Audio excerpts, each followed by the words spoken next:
Bonjour à toutes et tous et bienvenue sur First Print, votre podcast comics préféré. On se retrouve une nouvelle fois cette semaine, notre semaine de lancement, c'est incroyable, avec l'ami Corentin. Bonjour Corentin. Hey. Et donc c'est le moment de dévoiler un peu, enfin de balancer tous les numéros, tous les formats qu'on vous a présentés au cours des derniers jours. Pour ceux qui prennent le chemin First Print, enfin qui prennent le train First Print en chemin, nous vous avons fait un numéro 0 avec à peu près tous les formats que l'on vous proposera au cours des différentes émissions qui vont venir là au fil des jours, des semaines, que dis-je, des années, des décennies peut-être que dans des siècles. T'imagines dans 30 ans, dans 30 ans, on a 60 ans, on est en train de faire bonjour, bienvenue sur First Print. Ce serait rigolo. S'il reste de l'eau potable sur Terre d'ici là, ce sera rigolo. Effectivement. Alors, on est là dans un premier numéro du format Front Page. Alors, Front Page, qu'est-ce que c'est ? Alors déjà, c'est très très moche quand tu le dis avec l'accent français, mais c'est notre revue d'actualité, comics et adaptation. Alors, bien entendu, on a une formule qui fonctionnait plutôt bien fut un temps avec l'ami Corentin, mais changement de podcast, changement un petit peu de format. Là, on n'est plus forcément obligé de vous faire un déroulé de liste de news pour essayer de vous mettre à peu près tout ce qui s'est passé. Donc, de la même façon qu'en fait, quand on fera des back issues ou quand on vous parle de comics, en fait, on choisit surtout les comics qu'on a envie de vous faire découvrir. Là, on vous parle des news dont on a vraiment envie de vous parler. Et c'est-à-dire que, par exemple, la reprise d'un tournage ou l'annonce de telle personne Enfin, voilà, disons qu'on vous parlera pas forcément de la fin de Supergirl après la saison 6, puisque avec tout le respect qu'on a pour Supergirl, c'est pas quelque chose dont on a forcément envie de vous parler dans ce podcast. On a envie d'aborder d'autres sujets et notamment de vous parler de comics. Alors le déroulé par contre, ce sera bien entendu de commencer à vous parler des comics de façon assez générale, donc avec de la news, de l'actualité de la VO mais aussi de la VF, et puis ensuite on passera du côté des adaptations avec un petit peu de séries télé et de cinéma. Ce qui est vachement bien avec la crise du Covid, c'est qu'on a beaucoup moins d'actualité de ce côté-là, et donc ça nous permet de nous concentrer sur le papier, et c'est ce qu'on aime, n'est-ce pas Corentin ? Tout à fait, Arnaud. Eh bien, nous allons commencer tout de suite avec des bonnes nouvelles qui nous viennent du milieu du comics indépendant, puisque les éditeurs, même s'ils connaissent tous la crise, continuent de faire des annonces avec pas mal de nouveautés qui arrivent dans les prochains mois. Donc il y en a un qui a retenu mon attention particulièrement, c'est le nouveau titre de Carey Andrews. Alors je ne sais pas comment on dit son prénom en anglais. Carey. Avec la République. D'accord, je ne sais pas les deux A comment ça se prononce. Un titre qui s'appelle Erratic, avec Carey Andrews, donc au scénario et au dessin, donc comme sur Renato Jones qui était sorti il y a quelques années maintenant déjà le temps passe vite, à découvrir en VF chez Achilleos, un très bon j'ai envie de dire un très bon essai cathartique un très bon défouloir politique clairement. Non, pas seulement, il y avait vraiment des idées. On en reparlera quand on parlera plus tard, quand on parlera de Mark Russell dans un autre podcast. Mais c'était vraiment très bien, et surtout c'est au-delà même de ses qualités de scénariste, c'est un artiste vraiment très très talentueux qui travaille en numérique avec une palette de styles assez riche. C'est vraiment très très beau à regarder. Du Carey Andrews en général, il avait aussi fait du Iron Fist chez Marvel. Et là donc il revient, tu veux peut-être présenter le projet Ouais, un petit peu, je peux un petit peu présenter le projet. Donc ça s'appelle, donc voilà, c'est une mini-série en 5 numéros qui s'appelle Erratic, qui sortira donc chez AWA, donc le petit éditeur indépendant qui s'est lancé cette année, tant bien que mal, avec les difficultés que l'on connaît. Ça avait commencé notamment avec un très bon titre qui s'appelle The Resistance, donc de J.M. Straczynski et Mike Deodato Jr., donc un titre qui montre l'humanité touchée par une pandémie mondiale, dont avec 80% de morts, et parmi les survivants il y a des êtres avec des super pouvoirs qui se manifestent. Donc voilà, il y a d'autres titres comme Red Border par exemple, qui sont plus terre à terre, avec là c'est vraiment des migrants qui essaient de passer la frontière mexicaine et qui sont pris en chasse par des milices d'extrême droite qui veulent les arrêter. Et ils trouvent refuge chez des gens qui les aident, sauf qu'en fait ils séquestrent aussi des gens. Donc en fait c'est un peu le genre de titre où c'est le pire du pire du pire, tu vois, c'est que quels que soient les personnages sur lesquels tu tombes, ça finit mal. Il y a aussi Girl Fight de Frank Cho qui n'est pas encore sorti. Non, mais il y avait déjà le premier numéro qui avait été égrené, juste si tu veux, pour me donner un peu plus de positivité, parce que c'est pas des mecs qui parlent que de tarés dégénérés ou de mecs d'extrême droite, etc. Il y a aussi Girl Fight pour les gens qui aiment bien les nanas en bikini qui se tabassent dessus sur une planète lointaine pour le plaisir des téléspectateurs du monde entier. Exactement. Et ça, mon gars, c'est du Frank Show. Et ça, c'est du Frank Show, et c'est ça ce qu'on aime. Enfin bref, voilà, donc Upshot, qui est le label principal de AWA, sortira donc cette mini-série. Le pitch... Oui, le pitch framboisé. Le pitch framboisé, on reprend les bonnes vieilles habitudes, très cher Corentin. Le pitch, en fait, c'est une jeune femme qui peut avoir des super pouvoirs, qui est adolescente, sauf que c'est à une durée limitée. Et c'est-à-dire qu'en fait, quand elle est face à des situations dramatiques, en fait, elle a que genre 15 minutes pour sauver le monde, grosso modo. 10 minutes. 10 minutes, pardon. C'est une fille. Oui. Oh, j'ai cru comprendre. Enfin, j'ai mal lu l'article alors. Ah non, pardon, Oliver. Oui. Non, pardon, j'ai rien à voir. Oliver Fist, c'est ça? Non, Oliver Leaf. Ah, pardon, Oliver Leaf. Pourquoi Fist? Tout à fait. D'ailleurs, les premières images sont assez éloquentes sur l'inspiration spider-manienne. C'est très Spider-Man sur la couverture, effectivement. La couverture. Je crois qu'il y a une variante de Deodato qui reprend exactement une posture de Spidey. Bon, bah, effectivement, alors voilà, le concept a l'air assez, comment dirais-je, très abordable sur le papier. Oui. Mais il est très possible qu'en fait, Carrie Andrews se serve de ça pour aussi disséminer un peu, peut-être une parodie de super-héros. Ça me rappelle beaucoup ce qu'avait fait le mec qui a fait Sex, Joe Casey. Oui. Quand il a fait justement Sex, une parodie un peu de Batman, ou bien même The Bounce, qui est une parodie de Spider-Man un peu fonce-dé, halluciné, etc. Et ce qui est sûr, c'est que ça va être très joli, puisque Carrie Andrews en général ne déçoit pas. Il a un trait très dynamique, des combats assez beaux, justement très talentueux pour les postures et les textures, etc. Mais effectivement, après le plot est quand même assez. Enfin, c'est du Hourman croisé avec Spider-Man. Ça fait énormément penser à ça, effectivement. Il faudra surtout voir aussi un petit peu à quelle technologie est utilisée vraiment pour obtenir ces super pouvoirs. Pour voir un petit peu si pas. Parce que moi, ça me fait un peu aussi. Pardon, ça me fait un peu aussi penser à des titres comme Jacked, tu vois, où vraiment le délire c'était vraiment la pilule qui donne des super pouvoirs. Ça rappelle aussi du coup Project Power sur Netflix qui utilisait clairement cette inspiration aussi, même si c'était un film et que c'était pas hyper bien. Mais voilà, donc nouveauté de Carrie Andrews, ça fait du bien de le revoir parce que moi je trouve qu'il nous manque depuis la fin de Renato Jones, qui n'avait pas forcément, qui était vachement bien, mais qui a un peu ce côté maudit des titres. Peut-être un peu trop, tu sais, comme d'ailleurs on va en parler juste après, mais comme un Maestros de Steve Scrooge, tu vois, qui est vraiment hyper riche, hyper chouette, mais qui est peut-être pas assez accessible aux gens et qui perd en fait de son potentiel commercial. Ouais, après, d'informations qu'on peut avoir nous, apparemment ça n'a pas marché, simplement économiquement, mais le projet devait a priori être justement, si vous lisez Renato Jones, vous voyez qu'en fait donc c'est un super-héros issu de la classe pauvre qui hérite d'un coup d'une grande fortune. Mais ne supportant pas les pauvres, un petit peu comme Batman, il a un Alfred qui va l'entraîner à massacrer les riches sur une liste préétablie. Donc il y a des références à Donald Trump, évidemment, il y a des références à Steve Jobs, et en fait ça lui permettait un petit peu d'évoquer différents points de la culture des 1%, donc des grandes fortunes qui dominent le monde, pour avoir vraiment une critique assez, comme tu disais, des fouloirs, un peu coup de poing, vraiment. Et tout ça de manière très ludique, avec des hommages à Frank Miller, etc. Donc c'était vraiment une super BD qui, je pense, aurait mérité d'avoir une vraie très longue série. Il se peut que son absence soit aussi expliquée par justement la déception du volume 2 qui a vraiment conclu les choses très vite, trop vite à mon sens. Je vous conseillerais plutôt que de lire que le 1, entre guillemets, même si, évidemment, lisez les deux, mais je veux dire... on sent un petit peu une amertume, justement, une fin un peu bâclée, un peu précipitée pour se débarrasser de ce projet-là. Là, le voir avec un truc qui, a priori... garde une porte ouverte aux politiques quand même, parce qu'on parle de sauver le monde, on parle d'un adolescent, donc peut-être qu'il y aura un propos générationnel, les enjeux traditionnels, etc. Tu vois, moi, c'est pas du tout ce que ça m'inspire, parce que quand je lis ce pitch et des 10 minutes, je me vois plus sur quelque chose d'un peu plus expérimental, où par exemple un numéro dure 10 minutes, en fait. Et, ou même que la mini-série complète s'étalerait sur 10 minutes, ce qui serait vraiment prendre le concept au pied de la lettre.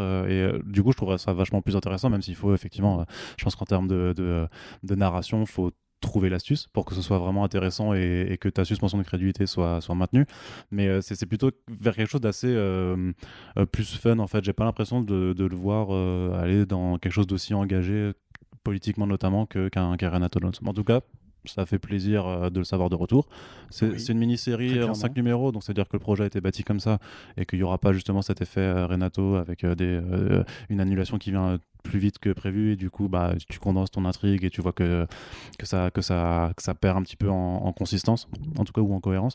Donc voilà, j'ai envie de dire, c'est sûr que vu que nous ne rédigeons pas d'actualité sur ces titres forcément c'est peut-être un peu dur de vous figurer la chose, donc pour l'instant on vous dira juste où est-ce qu'on a vu l'actualité peut-être pour resituer, en tout cas notamment pour les news de Comics Indé, puisque c'est vraiment pas ce qui SM le web francophone forcément, donc là c'était simplement sur Bleeding Cool, donc de toute façon vous cherchez Carrie Andrews Erratic, vous retrouverez donc les couvertures, la jolie image, et donc ça arrive en décembre 2020, puisque ces derniers temps justement tous les éditeurs américains font leurs annonces pour ce qui arrive à l'hiver prochain, et ouloulou, il y aura des titres un peu glacés, j'ai envie de dire, voilà, parce que complètement. Alors justement, on parlait de Maestros et de Steve Skroce juste avant, et ben ça tombe bien. Tu sais pourquoi ça tombe bien?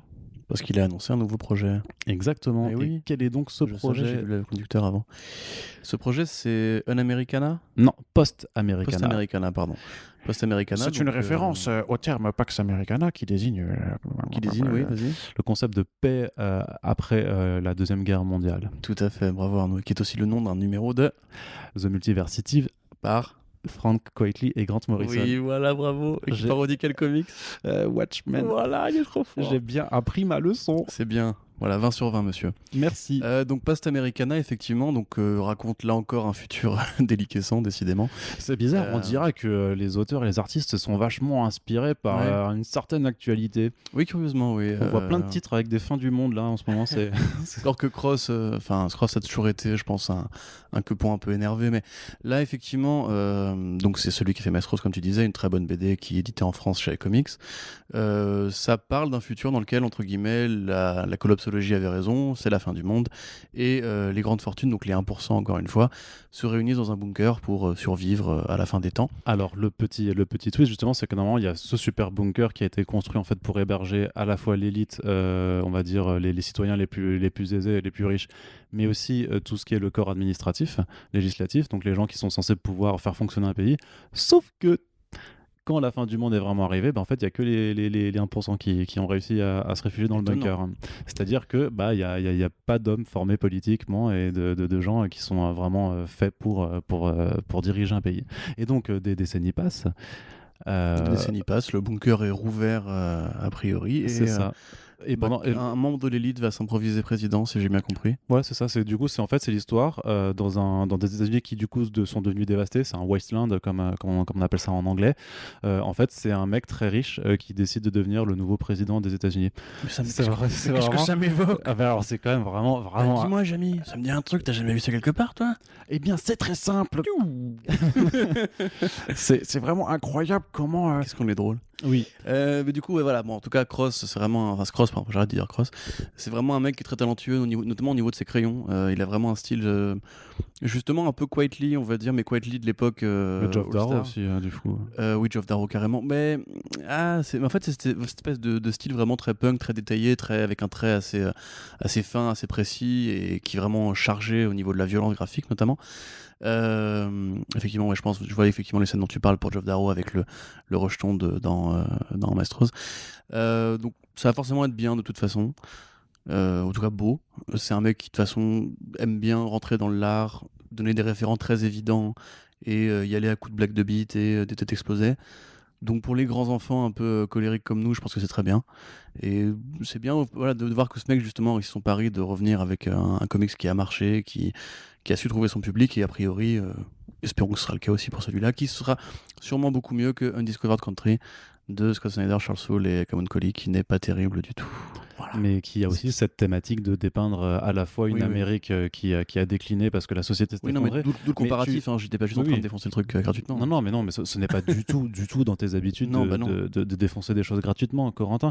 Ce qu'on oubliait de dire un petit peu, c'est que voilà, il y a ce mec qui veut devenir président des États-Unis, mais il y a aussi une jeune femme qui elle a vécu toutes ces années dans la déchetterie géante qui est devenue les États-Unis et qui qui a un petit peu le seum, et donc la classe pauvre qui va vouloir qui veut un peu se venger. Donc tu as aussi une approche peut-être, enfin quand tu vois la couverture notamment avec c'est tous ces rednecks, c'est un peu Mad Max, c'est un peu c'est vraiment c'est un peu Shaolin Cowboy aussi. Ouais, clairement. C'est très post-apocalyptique et très redneck, et avec donc du coup j'ai dit des couleurs de Dave Stewart. pour ajouter, parce que c'est quand même pas... Je t'écoutais pas. C'est vrai. Ouais. Donc voilà, très, très bon. Non, mais t'as quand même aussi cette ambiance peut-être un peu guerre civile, en tout cas, ou États-Unis, enfin États des Unis, techniquement, que tu retrouvais aussi dans d'autres titres comme un Days of Hate d'Alex Scott. Et justement, il y aura probablement peut-être des podcasts qui parleront justement de la politique dans les comics à terme. Je sais pas pourquoi tu le teases, parce que je crois qu'on l'a annoncé dans l'épisode 0 en fait, que notre première mini-série Omnibus c'était sur... ce sera sur comics et politique. D'accord, mais bref. Et sinon, je viens de me saborder notre teasing, c'est pas grave. Cela étant, vraiment entre Prez, Renato Jones, celui-là, il y a vraiment beaucoup de comics, beaucoup d'œuvres en général qui se sont mises à parler vraiment de politique de manière très frontale avec la présidence de Donald Trump et même avant. Et je trouve ça vraiment très bien justement parce qu'on a vécu une année compliquée politiquement, mais pas que. Là, les élections arrivent. À mon avis, il y aura vraiment des questions à se poser, en tout cas du rôle des artistes dans la société à partir de ce moment-là. Quoi. C'est ultra flippant. Je fais un aparté, mais il y avait une photo qui circulait sur le dernier numéro du New York Times où, genre, en fait, ils ont un filet pour genre la page 15 où le titre, c'est juste Donald Trump a dit qu'il ne ferait pas de transition peaceful, pacifique s'il perdait. Et le HuffPost l'a fait aussi. Ouais, mais le truc, c'est que c'est relégué en fond de truc, alors que je sais pas, enfin, entre les lignes, moi je dis, le mec il va faire un coup en fait, si je sais pas, c'est... moi je crains un peu une guerre civile. On verra, on n'est pas non plus analyste politique, mais non. Ce qui est marrant, moi, je faisais la blague à je sais plus qui l'autre jour, c'est que l'ère Trump elle est tellement pourrie politiquement que Frank Miller est devenu de gauche. Tu vois, c'est vraiment, c'est genre, on en parlera peut-être d'ailleurs un jour de ce fameux numéro de Dark Knight Golden Child. Peut-être. Surtout qu'il ressort là, maintenant, en ce moment, il est ressorti chez Urban. Mais après, il me semble qu'on en a déjà parlé en podcast, fut un temps. Oui. Mais on peut en remettre une couche, peut-être par exemple, je ne sais pas, pour cette fameuse mini-série qui arrive en podcast. Peut-être. Je ne sais pas. En tout cas, c'est bien de proposer des idées. N'hésitez pas aussi à réagir, bien entendu, parce que voilà, vous savez un peu notre thématique. Si vous êtes pro-Trump. C'est ça. On vous invitera, ça va bien se passer, ça va être très détendu, bien entendu. Donc voilà, alors par rapport à ça, ce que je disais, donc ceux qui ne le savent pas, donc j'écris un petit peu sur une plateforme qui s'appelle Medium et j'ai décidé d'essayer de faire une sorte de long format régulier pour parler justement de ce qui se passe dans les comics indés, d'essayer un peu de compiler les meilleures actus là-dessus. Donc c'est sur medium.com, vous cherchez Arnaud Tomasini du coup et vous pouvez, ou Arnaud Kikou, je sais plus. Non, c'est Arnaud Kikou. C'est Arnaud Kikou, hein. Je sais plus sur quel. Oui, Arnaud Kikou. Pas Tomasini. Mais c'est Arnaud. Bizarre. C'est vrai. Non, mais c'est Arnaud Kikou avec AUD et pas avec un O. Donc voilà, c'est. Oh là là, il y a un twist. C'est toujours très compliqué de mettre. C'est Olivier Corentin sans tirer, tu vois. Voilà, il faut uniformiser un petit peu les pseudos, mais bref, voilà, j'écris sur Medium, je les partage de toute façon sur Twitter quand je les publie. Donc voilà, c'est tout ce qui se passe dans le comics indé. J'essaie un peu de compiler les choses. Et donc c'est là-dessus que, par exemple, on parlait de Post Americana. Dans les dernières annonces, il y avait aussi, tu sais, Matt Kindt et Stray Bullet, David Lafemme, qui ont sorti un comic book en loose day, The Hero Trade, dont on va pas vous parler parce que du coup on peut même pas le lire en fait, parce que c'est chez Bad ID, un éditeur qui a eu la très bonne idée. Ironie d'avoir un modèle qui est en fait que sur le single issue et c'est tout en fait, c'est-à-dire que c'est que dans des comic shops, il n'y a pas de trade après, il n'y a pas de numérique non plus et donc pas dans tous les comic shops non plus. Et en plus voilà, c'est sur une sélection. Après tu sais, au début ils avaient limité à 50, puis vu que c'était quand même très demandé, ils ont fait bon ok, on va faire à 100 ou voire 200, mais voilà, la démarche elle est rigolote, enfin elle est intéressante parce que c'est vraiment de dire on va forcer les gens à venir dans les comic shops. Ce qui est arrivé est arrivé. Maintenant les numéros sont en vente à $700 sur eBay, puisque bien entendu voilà, ce genre de modèle là. Il y avait quand même un beau roster pour le lancement, mais bon, après, il y avait Matt Kindt notamment avec Doug Braithwaite pour faire ENIAC, mais ça c'est pas encore sorti. Mais par contre ils ont profité du confinement pour se faire un comic book ensemble et le balancer en surprise comme ça. Donc c'est pas mal. Enfin moi j'aime bien ça, j'aime bien, même si ça me frustre un petit peu de pas pouvoir le lire. T'as quand même une émulation en fait des choses qui se créent, des éditeurs qui essayent de faire des choses, et notamment sur les structures indépendantes qui à mon avis ont quand même vachement pris dans les dents. Je pense notamment aux auteurs et aux artistes et aux autrices. Voilà, j'ai l'impression quand même que tu as plus d'énergie limite, et on va en reparler juste après parce que justement il y a d'autres qui font des Kickstarter pour des projets, il y a des nouveaux labels qui se montent, donc ça a l'air en fait d'être plus vivant, alors qu'à l'inverse chez les Big Two, alors soit on se repose un peu sur des trucs, sur certaines facilités, soit ça croutonne un peu sur de l'event et du projet facile. Soit on réduit les sorties et on licencie du personnel. Ouais, c'est l'autre option. Aussi. Si t'as pas envie de te faire chier. Pas pareil que le Covid entraîne des licenciements, Corentin, tu sais, ce sont des choses qui arrivent. J'avais fait un petit point juste pour signaler que Christopher Priest arrive chez Heavy Metal. Donc, ouais. Non, t'es pas content, toi ? Si, non, c'est vraiment. Non, putain, mais c'est incroyable. Dès que je dis un truc, tout le monde parle mais, c'est en fait, non, oui, alors en fait, je vais te faire on va faire un autre aparté sur l'intonation. Parce que j'ai vraiment ce problème-là au taf, dès que je dis que je suis content, les gens ils croient que je peux foutre leur gueule en fait. Bah c'est ça, parce qu'en fait, mais en fait, quand tu dis ouais, et ben en fait, pour moi, mais j'entends pas comme ça, moi, je m'entends différemment, tu sais, j'ai un nez qui fait cavité, bref. Non mais vraiment, c'est cool, mon Christopher Priest qui revient pour... Tu vas me donner le titre, s'il te plaît ? Entropie. Voilà, Entropie, donc qui est l'histoire d'un mec qui est possédé plus ou moins par une entité chaotique. Il va aller la bastonner et au fil de ce combat, il détruira peut-être l'univers, mais peut-être pas. Donc là, c'est moins politique et plus de l'ésotérisme, voire du vrai super pouvoir à l'ancienne. Mais Priest, c'est un mec vraiment génial, l'une des grandes plumes... j'ai envie de dire l'une des grandes plumes afro-américaines aux États-Unis, mais c'est un peu réducteur parce que c'est vraiment un grand auteur au-delà de ça, qui sort d'un run extraordinaire de Deathstroke chez DC Comics. Je crois que le dernier tome est sorti chez Urban, du coup, le tome 7. Qui va ou est en train de faire du Captain America, peut-être en mini-série, je crois. C'est possible. Pour accompagner le Falcon Winter Soldier, je ne me rappelle plus. Pas sûr. Mais bref, en tout cas, c'est un très bon auteur, très talentueux, qui sait très bien raconter ses histoires et pas uniquement justement sur les personnages noirs. Deathstroke l'avait prouvé si besoin était. Moi je suis très content de le voir arriver chez Heavy Metal parce que pareil il y a eu des changements dans la direction de Metal Hurlant, de Heavy Metal aux États-Unis depuis le début de l'année, notamment Morrison qui est parti, Eastman qui n'est plus là non plus, donc on se posait un peu des questions sur comment allait être l'avenir après le numéro 300. En tout cas, moi, je me posais ces questions. Vous, probablement pas, mais moi, oui. S'il y en a un ou deux qui se reconnaîtront, bah bonjour les gars, bienvenue dans l'élite. Mais voilà, c'est quand même une belle annonce, une belle saisie. Il y a encore quelques belles plumes chez Heavy Metal. Et quand on dit que l'indé se réveille, c'est pas uniquement l'indé éditorial en single issue TPB. Il y a aussi des magazines qui continuent de publier de la bande dessinée régulièrement. Et enfin également Heavy Metal maintenant dirige aussi une collection de bandes dessinées éditées en single et envoyées directement aux consommateurs. Tu te souviens de ça ? Oui. Ils ont leur imprint à eux. Bon, j'ai essayé de trouver un peu les trucs, mais c'est pas extraordinaire. Donc voilà, pour moi vraiment une bonne nouvelle. J'espère que c'est du coup un signal de renouveau positif et que ils continueront d'exister pour les 50 prochaines années pour que la marque survive, parce que c'est quand même une marque importante, je trouve, dans le paysage culturel et séquentiel. D'ailleurs, t'as noté que Metal Hurlant se relançait en France aussi. Oui. Ouais, ça, je suis pas forcément... T'es moins jouasse là-dessus. Je suis moins jouasse. Ça dépend. S'ils prennent Babelais, Run et des couvertures de Hanky Bilal, je serais content. Mais là, pour l'instant, je sais pas. Après, j'en ai quand même plus là pour parler de comics. Oui, mais tu l'as bien vu, Oui, mais je veux dire que Metal Hurlant, c'est quand même un pan entier de la culture BD qui a influencé aussi bon nombre de gens qui font des comics. Et en retour, tu vois, c'est des influences qui s'entre-nourrissent chacune. Donc ça me paraît pas forcément déconnant Alan Moore qui disait que d'aborder la chose. Quand il lisait des BD, il trouvait qu'il y avait que Metal Hurlant qui faisait de la bonne BD dans le monde. Quand il était adolescent, enfin d'adolescence, c'est que justement il espérait créer un truc pareil chez DC Comics pour les adultes qui lisent de la BD. Très bien. Alors, c'était un point Alan Moore obligatoire. Effectivement, ça on ne peut pas s'en passer.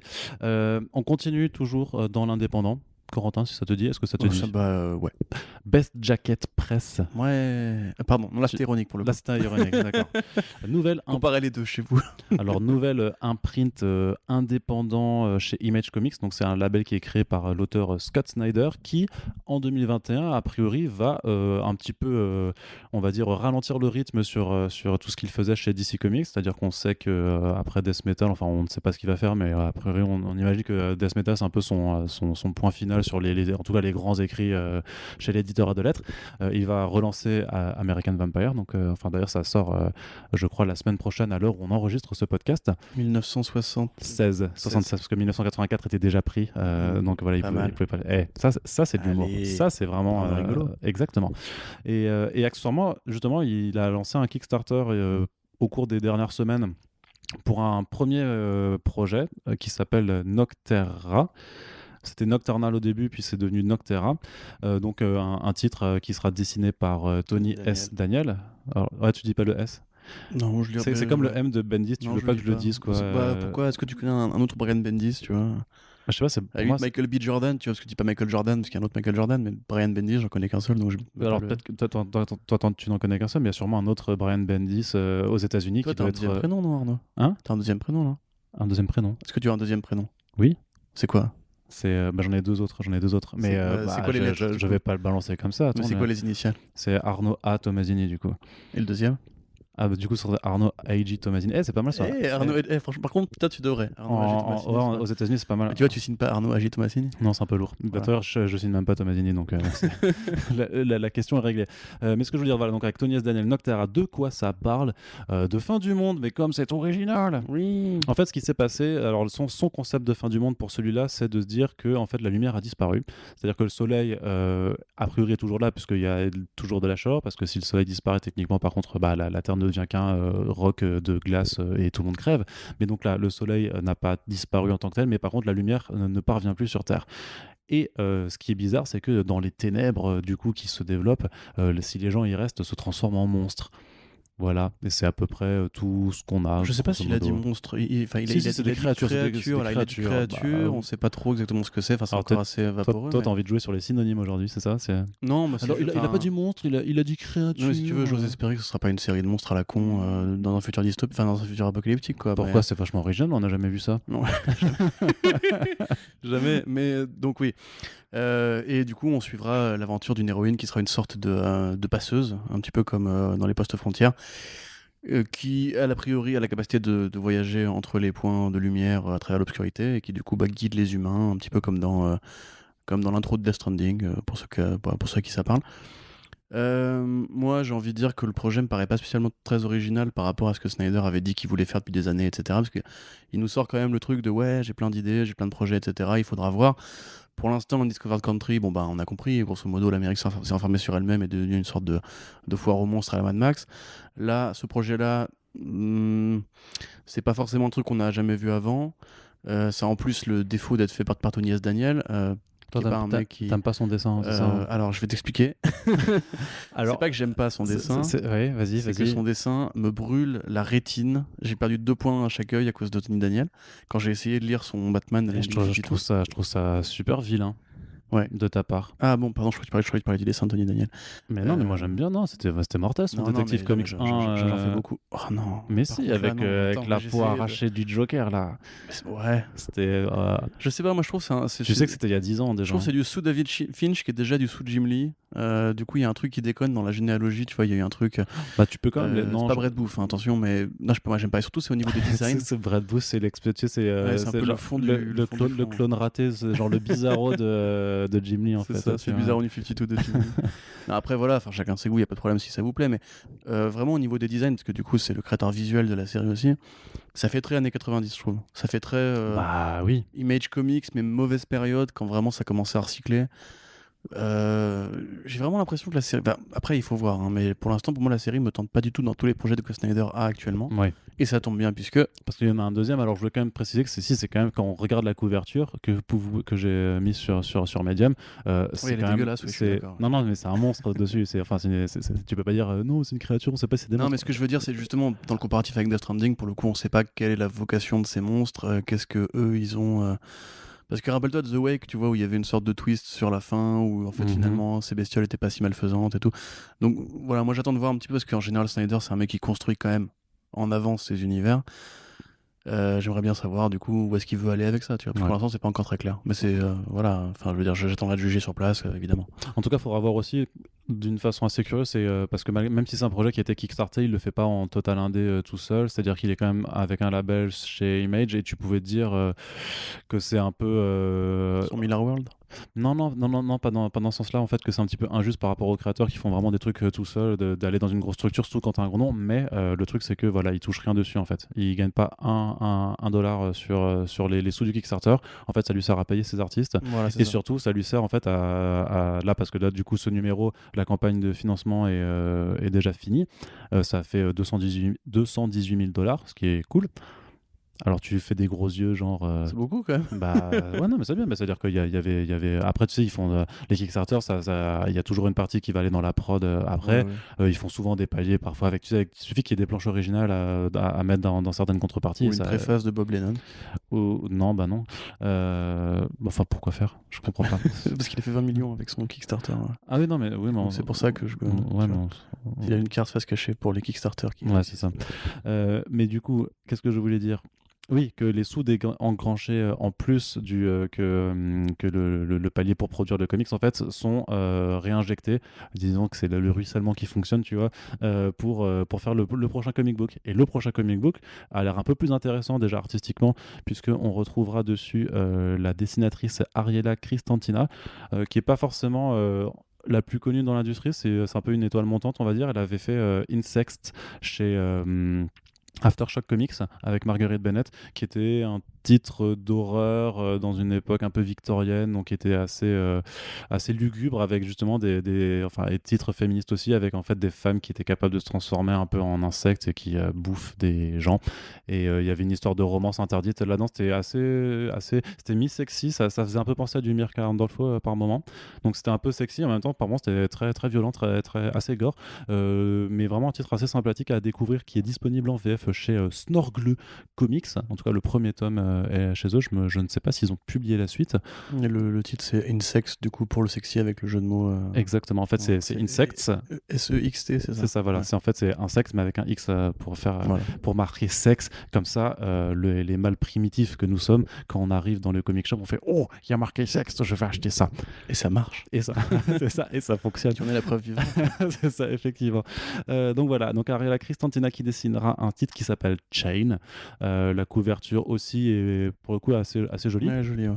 On voit en fait des traces de sang avec des empreintes de mains, et en fait il y a plein d'animaux, de silhouettes d'animaux sauvages qui semblent toiser le lecteur avec un regard genre on va te bouffer. Chain qui rapporte à la chaîne alimentaire. Voilà, on est dans une sorte de whodunit. Je sais pas comment c'est un terme. Whodunit, ouais. Tu parles des fictions policières où il y a un criminel, mais on sait pas qui c'est. C'est ça? Ouais, whodunit, ouais. C'est ça. Non, mais je sais pas s'il y a un terme français en fait pour ça. Je sais pas.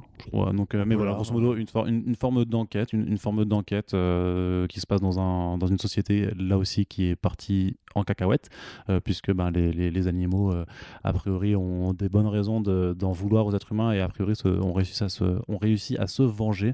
Donc j'imagine que ça va un petit peu surfer sur des titres comme Animosity aussi, qui avait ce genre de thématique, et qui était d'ailleurs aussi chez Aftershock, et qui est publié en VF aussi chez Snorgle Comics, et qui est vachement bien pour le coup.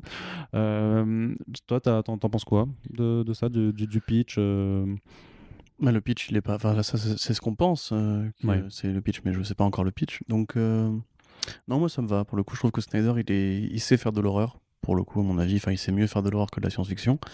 L'idée, c'est la foire au taquet. Alors on va faire un jeu. Pour les prochains front page, vous prenez une petite bouteille et vous buvez un shot dès que Corentin fait un petit taquet à Scott Snyder. Mais non, mais c'est pas grave, tu vois, c'est comme. Et vous buvez un shot dès que Corentin en place une sur Alan Moore aussi. Tu vois, c'est comme Bendis, il est meilleur en polar que en slice of life. Enfin, remarque, oui. Bah après, chaque auteur a ses forces. Moi, je préfère justement le Scott Snyder de American Vampire et Witches que celui de The Wake ou de Death Metal, pour le coup. Ouais, c'est un peu du post-apo quand même, mais bref, peu importe. Le fait est que voilà, moi le projet m'intéresse. Effectivement, cet artiste dont je connais un tout petit peu le travail, je trouve ça bien. La couverture a l'air, me fait vraiment envie. Et je sais pas, moi ça me fait penser bizarrement à ce film White Dog sur quand les chiens en fait se vengent des humains. C'est White God. White God. Mais pourquoi ça s'appelle White God? White Dog, c'est plus logique, mais. Okay. Bah non, bah oui, mais c'est. Voilà, excellent film. Tout à fait, voilà. Donc ça fait penser un peu à ça, et limite je serais pas contre justement une petite réflexion sur le règne animal, sur je sais pas, l'humain qui du coup aurait été dépassé par l'animalité dans le futur. Voilà, non, moi je suis pas forcément contre ce projet-là, et c'est cool de voir que effectivement, comme tu dis, Snyder se donne les moyens à ces artistes de travailler en exclusivité sur les projets en question. Contrairement pour le coup, Sean Murphy, on pouvait se poser la question de pourquoi Kickstarter, pourquoi Indiegogo. Là, Snyder a très bien défendu son projet, il n'y a pas de problème là-dessus. Et si effectivement il peut en plus financer 2 comics pour le prix d'un, entre guillemets. Le truc, l'interrogation, c'est de savoir si ce prochain chain va lui aussi être soumis à une campagne de financement participatif, de façon à financer le 3e projet, puis le 4e, ainsi de suite. Tu vois. Je pense que ça va être la façon dont ils opèrent. Après, ce qui peut être bien, c'est que si ça permet en nous de financer d'autres projets qui arrivent directement, c'est une bonne chose. Et on n'a toujours pas de nouvelles de son projet avec Frank Avila? Ah non, bah non, ouais, ça fait qu'il a quand même beaucoup de trucs sur le feu. C'était quoi de nouveau le hashtag qu'ils utilisaient NoFG, pour ça non, pas NoFG, je ne sais plus, enfin quelque chose avec 4 lettres. Et Francavilla. C'est ça, c'est Night of the, et on n'arrivait pas à trouver qu'est-ce que ça pouvait être. Night of the G. Peut-être, je ne sais pas. Night of the Ghouls. Je ne sais pas. Mais en tout cas, oui, c'est vrai que Scott Snyder et Francavilla sont sur un projet d'horreur dont on attend des nouvelles depuis des mois et des mois maintenant. Et Francavilla, moi je le follow sur Twitter, il lâche rien par rapport à ça. Donc peut-être que ça n'avance pas, peut-être qu'il attend d'avoir fini ça d'abord. Mais non, parce que justement, forcément un immense fan de Francavilla, moi c'est vraiment ça que j'attends le plus dans les projets avec Witches suite. C'est ça que j'attends le plus dans les projets de Scott Snyder actuellement. Oui, et puis c'est pas possible que Francavilla attende que Snyder ait fini ça, parce que ces deux projets-là, c'est clairement quelque chose qui a été motivé par le confinement, par la crise du Covid. Donc je sais juste que Francavilla prend son temps. Je sais pas, il est lent plutôt. Il est assez lent. Ouais. Oui, il est assez lent. Bah regarde Afterlife with Archie. Was he slow? C'est pas que de sa faute. J'ai envie de dire. Donc voilà, à voir, mais ça reste quand même. Sur le principe, voilà, on verra bien de la qualité, la qualité que ça aura, mais je suis quand même content de voir Snyder. J'ai envie de dire à partir de Batman. Ouais, c'est ça. Ouais, déjà, à partir de Justice League et du reste de DC, ça c'est certain. Mais de donner du travail à d'autres artistes, c'est quand même une bonne façon de profiter, si tu veux, de son statut d'auteur important pour faire croquer les petits frères et les petites sœurs. Non, c'est sûr. Et puis là, actuellement, vu qu'il est en contrat avec le cinéma pour Undiscovered Country, peut-être qu'il a envie justement de. Enfin, je ne disais pas Miller World par hasard. À mon avis, il y a quand même vraiment une envie d'avoir des projets qui peuvent ensuite s'exporter, etc. Très clairement, moi, si tu veux, je trouve que Scott Snyder a besoin de revenir à de l'indé parce qu'il a fait vraiment le tour de ce qu'il avait à dire ou à faire sur la saga Metal.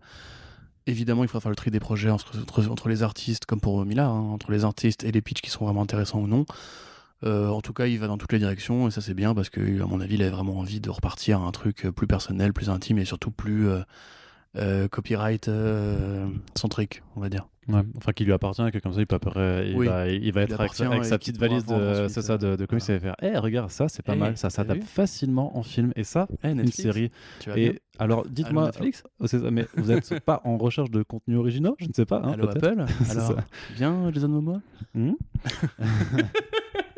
Allez, on continue un petit peu toujours dans l'indé, mais on fait un petit passage du côté de la VF, c'est de la VO et de la VF en même temps, puisque c'est Elsa Chartier, donc dessinatrice française, qui vient de lancer une campagne Kickstarter pour son deuxième artbook.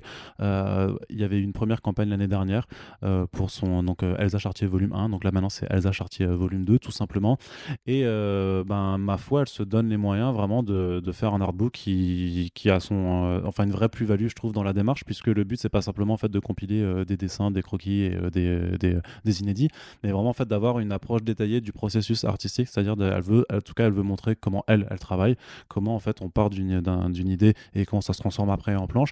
Et pour le coup, elle va travailler avec des auteurs, notamment avec Matt Fraction, avec qui elle fait November. D'ailleurs, cette campagne va accueillir le deuxième volume de la Commentary Edition de November, qui était une très bonne idée, c'est-à-dire que c'était de proposer l'album, mais avec plein d'annotations, en fait, c'est une version annotée par celle qui l'a dessinée.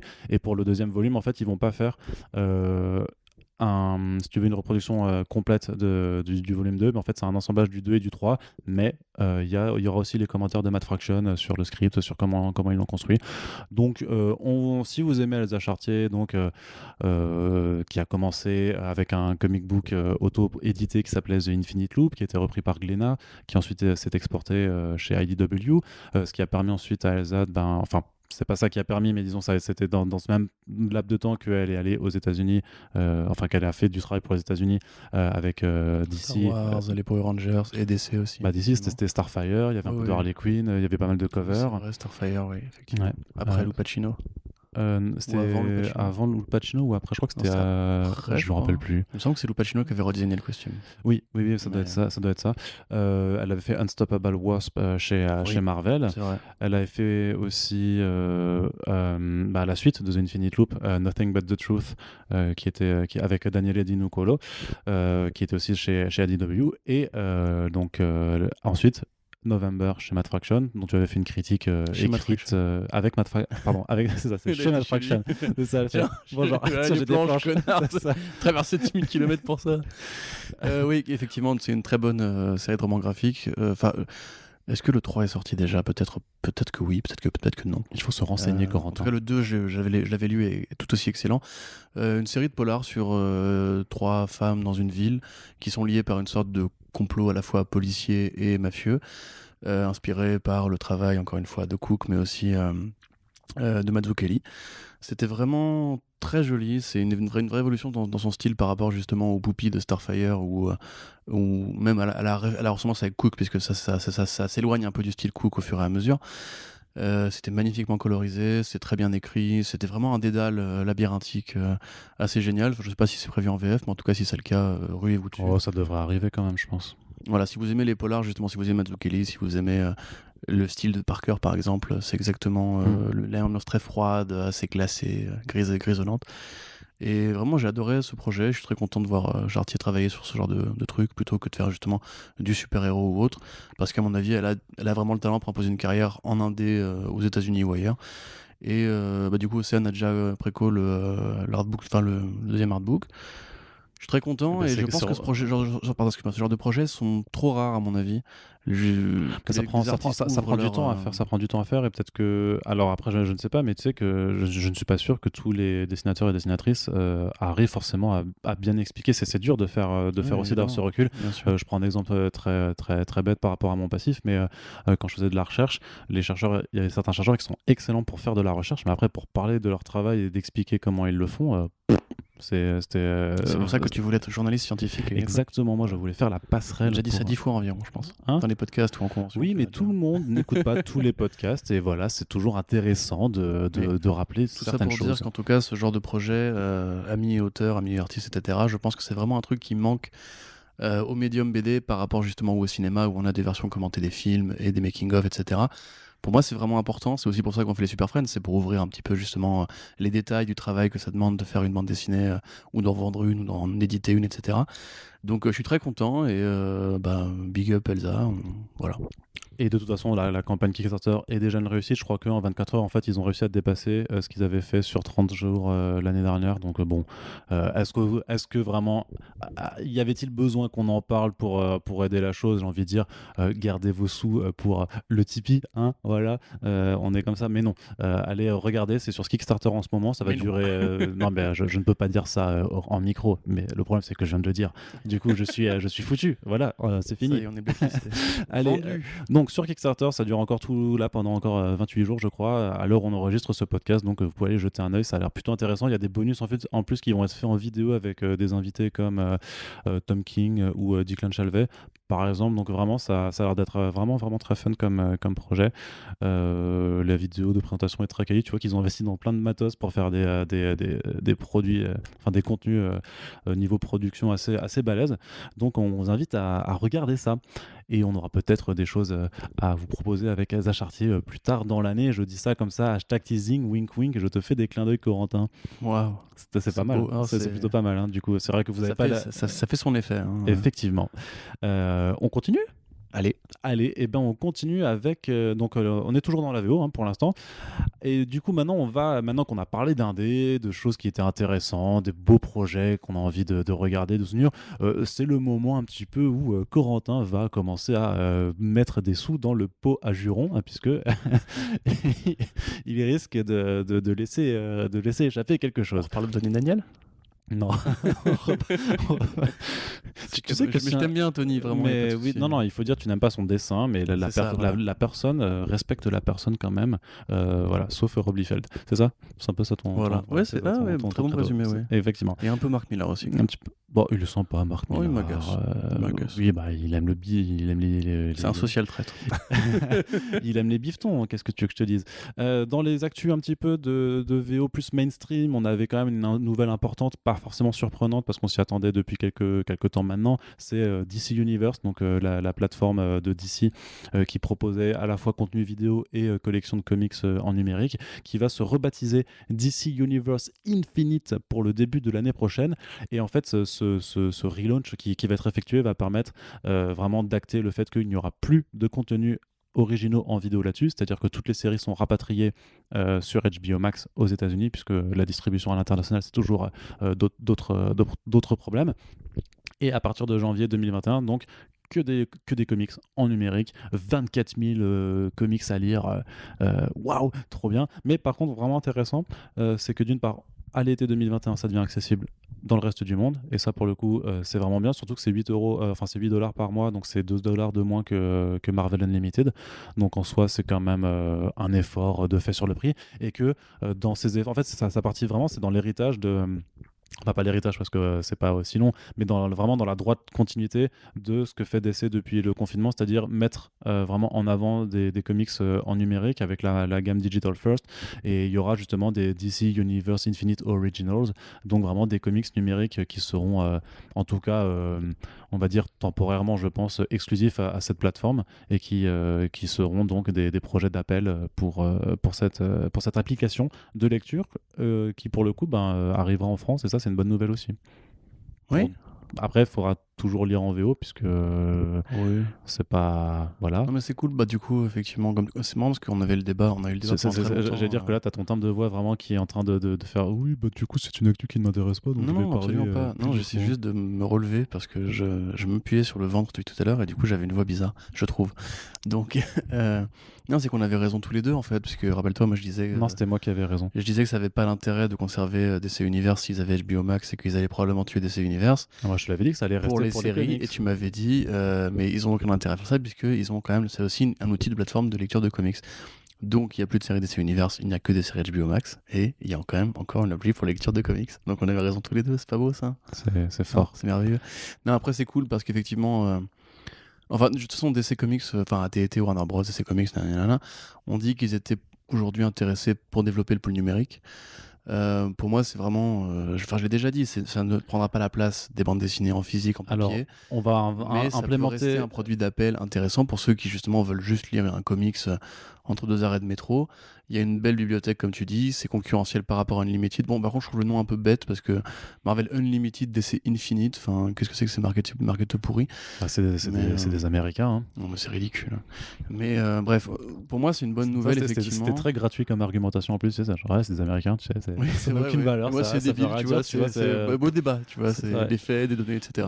On est dans l'analyse, hein, on est vraiment dans le truc très constructif. Non, mais honnêtement, je trouve ça cool, et bon, même si effectivement, il y a eu beaucoup de licenciements chez DC Universe du côté du pôle télé. Ouais, c'est bien effectivement de voir qu'ils ont compris qu'il y a des enjeux justement sur le fait d'intéresser les gens au numérique, à la lecture via le numérique. Voilà, tant mieux. Et franchement, à mon avis, ne craignez pas, si c'est votre cas, de voir l'un surplomber l'autre. De la même façon qu'il y a encore des cinémas et du streaming, on en parlera tout à l'heure, il est tout à fait possible que tu commences par lire en numérique, ou que tu lises en numérique des trucs que tu n'as pas envie de posséder, comme les single issues à la con. Comme Empire. Voilà, oui. Que clairement tu le lis. Aussi, ou Death Metal, mais que tu achètes une magnifique édition de presse sur Urban Comics, par exemple, tu vois. Ouais, mais après, tu vois, pour Death Metal, il y a certains one-shots. Pour les artistes, t'as peut-être envie de les posséder quand même, parce qu'il y a quand même je veux dire, parfois t'as des single issues qui sont roses, mais les dessins tabassent, et tu te dis parfois les avoir quand même imprimés. Puis bon, de toute façon, tu sais, c'est le point, les comics numériques ne prendront jamais le dessus, parce que ça représente vraiment toujours que 10% du marché total de la BD aux États-Unis. En France, je crois que c'est moins. Et les gens, encore aujourd'hui, puisque nous, on est nés même nous encore, on est né à une époque où le tout numérique n'était pas aussi développé que ça. On a l'habitude du papier. Nous, on a connu ça. Ça fait un peu vieux con déjà, tu crois pas, non? Non, pas du tout. Mais non, nous, on a connu le papier. Là, ça fait vieux con. Là, ça fait vieux con comme ça. Et rigolo, par contre. Oui. Mais non, je pense vraiment que c'est pas un débat de vieux con ni rien. C'est agréable de tenir un objet comme un livre. Il y a une odeur, il y a une texture. C'est un vrai métier. C'est un artisanat. C'est limite un savoir-faire, tu vois. En France, on a un savoir-faire sur l'édition. Enfin, non. Un savoir-faire pour importer des bouquins faits en dehors de la France pour l'édition. Pour on a fait un peu que ça avec Bablet. Je veux dire, moi, jamais de la vie, j'aurais envie de lire Shangri-La au carbone en numérique. Tu vois, les livres sont magnifiques, c'est des belles éditions. Enfin voilà, à mon avis, je dis, c'est un débat qui n'a pas lieu d'être. C'est sûr par rapport justement aux single issues de 24 pages avec 40 pubs dedans, un papier volant et un cover plastifié pourri, enfin un papier glacé pourri. C'est vrai. Là, vraiment, est-ce qu'il faut juste qu'il y ait une politique de tarifs qui soit un petit peu cohérente, en fait, parce que tu peux pas te dire, même s'il y a un coût avec les serveurs et tout ça, que... Non, mais il est ridicule, ce coût, par rapport à... Tu sais ce que les mecs des jeux vidéo ont essayé de défendre quand on l'a dit, mais non, mais on va faire tout en numérique, on ne baissera pas les prix des jeux, tu vois. En vérité, le coût des serveurs, un serveur tout seul peut héberger combien de millions de comics par rapport à la fabrication d'un seul bouquin, tu vois. Enfin, moi, je suis pas persuadé que... Il faudrait quand même aller vérifier. Vraiment, qu'est-ce que ça coûte par rapport à le fait d'avoir une plateforme, d'entretenir, de payer. Après, il n'y a pas de hasard. Tu sais, si DC Comics pousse là-dedans, c'est qu'ils savent très bien qu'ils finiront par gagner de l'argent à terme. Parce qu'à mon avis, les coûts justement sont plus bas et que même s'ils vendent moins... Tu sais, je vais être très pragmatique. En fait, techniquement, là, ils font juste un rebranding avec le nom. La bibliothèque de comics, elle est déjà installée. C'est juste qu'ils développent juste le fait d'en avoir des originaux pour pousser les gens à s'abonner. Mais en fait, c'est juste qu'ils vont pas fermer un truc qui existe déjà, qui a déjà pour lequel en fait ils ont déjà mis des sous pour le développement. Et ils vont juste dire bon comment on fait pour justement pas avoir claqué bêtement, je sais pas, 3 millions dans le développement de ce truc. On fait un relaunch. On fait genre c'est un truc un peu neuf, on enrobe le tout d'une belle communication de presse avec Jim Lee qui fait vraiment le Amazing World of DC. Avant j'étais contre le numérique, dans les un jour j'ai vraiment vu la lumière. Le jour où j'ai acheté ma première tablette graphique, c'était devenu incroyable. Mais non, mais après aussi, il y a peut-être que la crise sanitaire leur a fait un peu peur sur la stabilité et la fiabilité du marché de l'édition physique aussi. Ouais, de façon plus ou moins cynique. En fait, ils se disent juste, en vrai, les comic shops, ils vont de plus en plus se casser la gueule. Les gens veulent plus sortir de chez eux. Donc, Mais encore une fois, le jeu vidéo, regarde, rappelle-toi de la marque Game, par exemple, à une époque, qui faisait plein de boutiques et tout. Game, tu sais, c'était GameSpot avant, GameSpot. Qui après était devenu Game et qu'après qui avait fait liquidation judiciaire et qui s'était écroulé.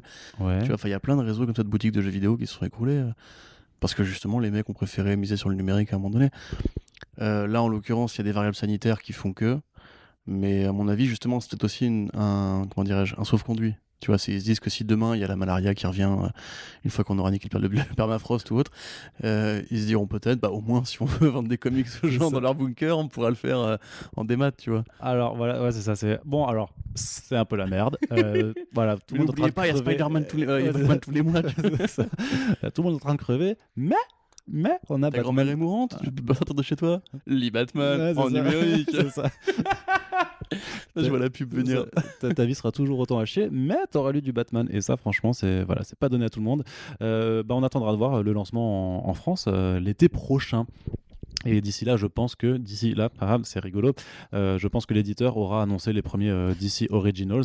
Et moi, c'est plutôt ça qui m'intéresse, puisque on va aborder un autre point important chez l'éditeur Adelette, c'est le fait que avec le départ de Brian M. Bendis des titres Superman et Action Comics en décembre, on s'aperçoit que pour l'année 2021, il y a tous les gros noms de la maison d'édition semblent être un petit peu aux abonnés absents. C'est-à-dire que Tom King a bien son Batman Catwoman et son Strange Adventures. Strange Adventures Mr. Miracle, c'était avant. Mais Scott Snyder, après Death Metal, a priori, on l'a dit, il fait American Vampire et puis il va faire son Best Jacket Press. Oui, il supervise le DC Workshop pour les nouveaux talents de l'écriture. Mais ça, c'est pas de la création. Ouais. Il y a qui est Geoff Johns. Il va finir son Three Jokers. Mais voilà, après. Batman Earth One. Mais... Ouais, c'est ça aussi, mais il a rien d'autre d'annoncé. Puis il y avait un certain imprint The Killing Zone qui devait sortir. Non, mais si, ça fait 2 ans qu'ils l'ont annoncé, ils ont fait ça arrive, on va avoir de la GSA et tout avec ça. Tu sais, je pense que tu fais une interview comme ça avec Geoff Johns, tu regardes droit dans les yeux, tu fais The Killing Zone, tu sais, tu regardes bien droit dans les yeux, tu fais vraiment la poker face, tu fais alors The Killing Zone ça sort quand je te jure, lui il fait intérieurement, je sais pas. Après, c'est pas gentil de se moquer de ça parce que moi j'avais envie de lire ce qu'il avait. Ce qu'il allait proposer là-dedans. Enfin, si c'est du même niveau que Three Jokers, peut-être pas, mais. Three Jokers, au moins, tu vois, pareillement, c'est bien dessiné. C'est peut-être pas terrible à la lecture, mais c'est bien dessiné. D'ailleurs, King et Jones, c'est 2 personnes qui s'en vont parce qu'ils ont des projets, a priori, sur les écrans. Mais on sait pas s'ils s'en vont. Enfin, non, mais genre qui prennent qui s'éloignent, qui prennent un peu de distance avec la production régulière pour un profit des écrans, a priori, ou de rôle de consultant. On sait que Tom King est scénariste sur une série télé qui devrait faire appel à ses qualités d'ex-agent de la CIA pour là-dessus. Après, Mr. Miracle, les New Gods aussi. Ouais, c'est vrai, avec Ava DuVernay, il sera co-scénariste dessus. Faudra encore qu'on ait des nouvelles des New Gods, effectivement. Mais ce que je veux dire, c'est que King a quand même 2 projets qui sont lancés, qui sont chacune 2 grosses maxi-séries en 12 numéros. Donc en fait, lui, on peut attendre encore un petit peu avant d'avoir la chose, mais c'est sûr que maintenant qu'il est sur un titre qui on va dire, a moins d'envergure, peut-être. j'ai envie de dire moins de il est pas marketé autant que ne pouvait l'être le titre Batman régulier, tout simplement. Je veux dire, Mister Miracle, ça a été une réussite, mais en vrai, d'ici, on faisait pas non plus des caisses et des caisses lorsque c'était en single issues. Beaucoup plus après. D'estime, hein. Ouais, c'est ça. J'ai pas regardé les ventes, mais je pense que c'est quand même pas trop mal vendu, mais tu vois. Ah oui, mais forcément.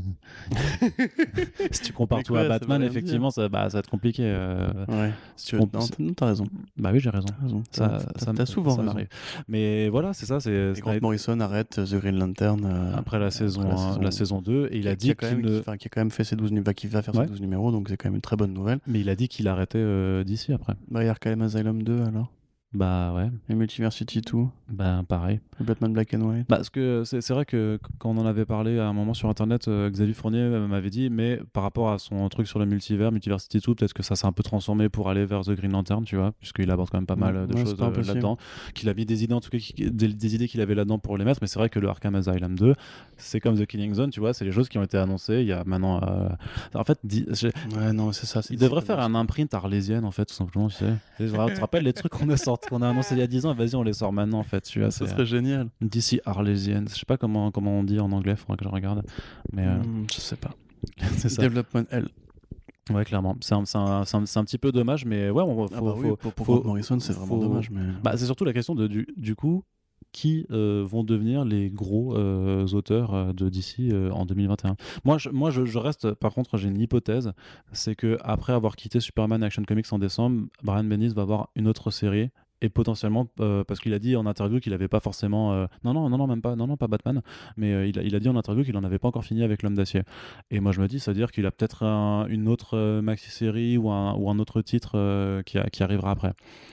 Tu vois ce que je veux dire ? Oui, tout à fait. Il y a notamment le fait qu'en janvier 2021, tu as quand même le Batman de John Ridley Four, dessiné par Nick Derrington, qui va arriver. C'est une mini-série en 4 numéros qui va présenter Luke Fox dans le costume de Batman.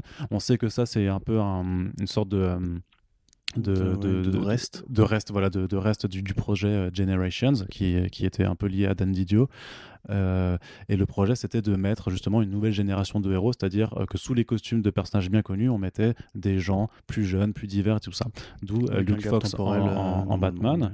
Et a priori le projet c'était que dans sa série Legend of Super Heroes, Bendis devait encore faire vieillir John Kent pour qu'il soit adulte et que ce soit lui le Superman.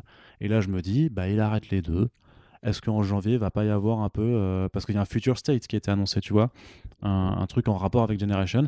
Est-ce que justement, il serait pas sur une sorte de bond dans le futur, un petit peu, et on a un John Kent adulte qui a repris le Superman, et pareil, il fait une mini-série qui est du coup en parallèle du Batman de John Ridley.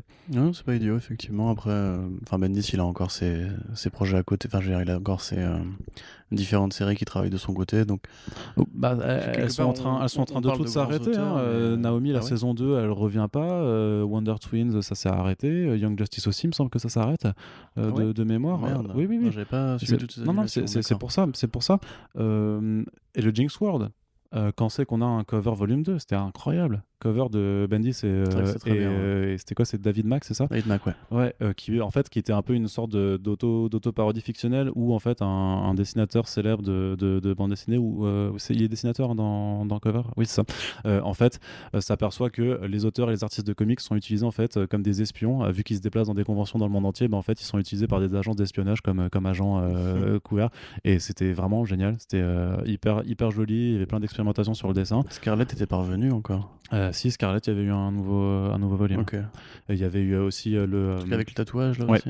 Ouais, Pearl avec Michael Gaydos, donc son collaborateur sur Alias et The Pulse.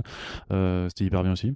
Mais vraiment, Cover, c'était vraiment incroyable. Les covers, je fais un appel du pied à je sais pas qui, là, dans le vide, mais publier Cover en France... Ne regarde pas, je peux pas... Non, mais toi, tu ne peux pas faire, mais il y a peut-être des gens qui nous écoutent qui pourraient le publier, je ne sais pas. Je dis ça comme ça, vraiment à tout hasard. Après, on parle de la fuite des cerveaux chez DC, mais il reste encore Mariko Tamaki. Oui, non. Même sorti lauréate de 3 Eisner, au dernier Eisner, et puis voilà, c'est l'une des jeunes femmes qui monte le plus actuellement avec Harley Quinn, Breaking Glass, etc., qui là va faire fait déjà du Wonder Woman avec Michael Ranin, donc s'ils lui ont collé Ranin, c'est qu'ils croient en son projet. Après, on a vu que Willow Wilson s'était un peu cassé les dents, et Et voilà. C'était pas ouf, hein, c'est tout. Hein. En fait, et puis il y a Kelly Sue aussi quelque part qui est un peu sur Aquaman, mais elle quitte le Aquaman aussi. Hein. Elle va, ça avait annoncé qu'elle allait partir. Comics, ils vont le vendre à Apple, et puis c'est. non, mais après c'est bien aussi que justement qu'un Scott Snyder soit en train de faire le taller d'écriture pour recruter les nouveaux auteurs de demain, parce qu'il y a quand même eu. Si c'est pour trouver un deuxième James Tynion. Mais c'est très. Du coup, James Tynion 8. Si tu multiplies par 2. Ouais, c'est ça. mais James Tynion 4 fait. Alors, il fait pas que des bonnes choses. T'aimes bien son Batman, toi? Ah non, j'aime pas son Batman. Non, mais c'est horrible son Batman. Ouais, heureusement qu'il y a des artistes dingues dessus. Mais oui, en plus j'étais un peu méchant. Effectivement, c'est vrai qu'en indé, il est très bon. Mais je trouve que depuis qu'il a repris Batman, on peine un peu justement. C'est un Batman qui est basique, mais mais pas intéressant en fait. Tu vois. Basique, ouais, c'est simple. Ouais. mais dans le mauvais, tu vois, parce que c'est ça. Mais sauf que c'est une mauvaise chanson et que du coup c'est aussi du mauvais comics. Donc non, je sais pas vraiment. Après, il est possible que Tynion monte en grade à mesure que Snyder prend du recul, puisque il a quand même vraiment beaucoup d'années d'expérience maintenant. Il est lead writer sur Batman. Quelque part, il vend beaucoup en indé aussi. Donc peut-être que ça va être lui, c'est un peu triste, mais ce serait un peu lui l'espoir de demain, parce que... c'est juste en termes de renommée, parce qu'après ils accueillent d'autres artistes et d'autres auteurs. Je veux dire, t'as quand même Ramvi qui a fait The Savage Force, qui est sur Justice League Dark, qui va faire un one-shot, il fait Catwoman, il va faire un one-shot Swamp Thing, donc ça je suis ultra déter là-dessus. Ouloulou. Donc il y a quand même, voilà, il y a des nouvelles voix aussi, ils essaient de le faire, et justement ils ont recruté un nouveau general manager, qui est quelqu'un qui vient de l'e-sport, mais qui est a priori très... pour faire ça un peu vulgairement woke, et qu'il a dit vraiment on veut que DC s'ouvre à d'autres voix, des voix plus jeunes, des voix plus diverses, et c'est sûrement de là-dedans aussi que les nouveaux projets vont pouvoir se faire, en espérant que ça se fasse aussi dans les publications régulières et pas seulement sur le digital, enfin sur le numérique et sur les albums jeunesse, puisque c'est ça leurs deux autres voies de développement clés, parce que sinon ça risque un peu d'être un petit peu tristoun. Mais bon, je sais pas s'il faut vraiment s'inquiéter de la situation. Il y a beaucoup de trucs un peu à alerte, genre qu'est-ce qui se passe chez DC. Bon, moi j'attends de voir les annonces de janvier pour voir comment ils veulent réattaquer l'année. C'est que là, si moi je pense qu'il y a moyen de se faire du mouron, mais là on est encore dans l'appel d'air de la grosse décision qui a été prise cet été. Oui, et on parle pas de notre licenciement. Non, on parle pas de ça. La grosse décision qui a été prise cet été, il faut voir maintenant comment il relance, parce que comme tu dis, un nouveau manager, il doit encore définir une guideline et un programme pour les années à venir. Là, il y aura moyen effectivement de tirer un premier bilan. Encore là, il faudra attendre les premières séries pour tirer un premier bilan. Donc voilà, nous resterons attentifs. Voilà. Dans les petites news sur lesquelles on va juste on va pas dialoguer là-dessus, mais figure-toi que Iron Man et Doctor Doom vont affronter le Père Noël dans un tie-in à King in Black, l'event de Donny Cates. En fait, le principe, mais en fait, on va juste en parler 2 minutes, mais je pense qu'on y reviendra dans un prochain front page sur le fait, parce que tu l'avais déjà évoqué dans des podcasts avant, c'est vraiment que l'event de Marvel depuis 2 ans, c'est juste X vilain attaque la Terre, et en fait t'as plein de tie-in pour savoir juste qui fait quoi pendant que l'attaque la Terre. Qu'est-ce qui se passe en Chine en ce moment? C'est la Terre qui combat là. Et en Afrique, Wakanda mon gars. Ouais. Et dans le pôle Nord, je sais pas, le Père Noël, voilà. Là en fait le principe c'est que Null, la divinité symbiote. Comment tu dis Null? Le KN. Moi je dis Knull. Ouais, non. Tu dis pas Knife. C'est Clintar, tu dis pas Lintar. Mais non, mais ça n'a rien à voir, c'est un L, c'est le KN qui fait que ça ne se dit pas. Je veux dire que le K en gros, tu vois, c'est un peu leur... Continue, on s'en fout. Bref, donc voilà, en fait, Null va du coup, nullifier les gens. À nous houler. Non, mais tu sais qu'ils font des variantes cover Nullified Heroes, tu vois. Donc, et franchement, les designs. Non, et franchement, j'ai vu des trucs moches. J'ai vu des trucs moches dans ma vie. J'en ai vu. Tony Daniel. Et puis après j'ai vu les variantes Nullified de Marvel et mon gars, toi tu vas dire après tu vas revoir ta copie sur Tony Daniel et tu vas faire tu vas aller chez lui et tu vas lui faire excuse-moi, j'ai parlé mal, j'ai manqué respect sur toi, donc maintenant voilà, je m'excuse. Tu te souviens juste mais tu sais, parenthèse, tu te souviens de ces variant cover This Comics went out on a Wednesday? Ouais, mais c'était nul. C'était tellement naze.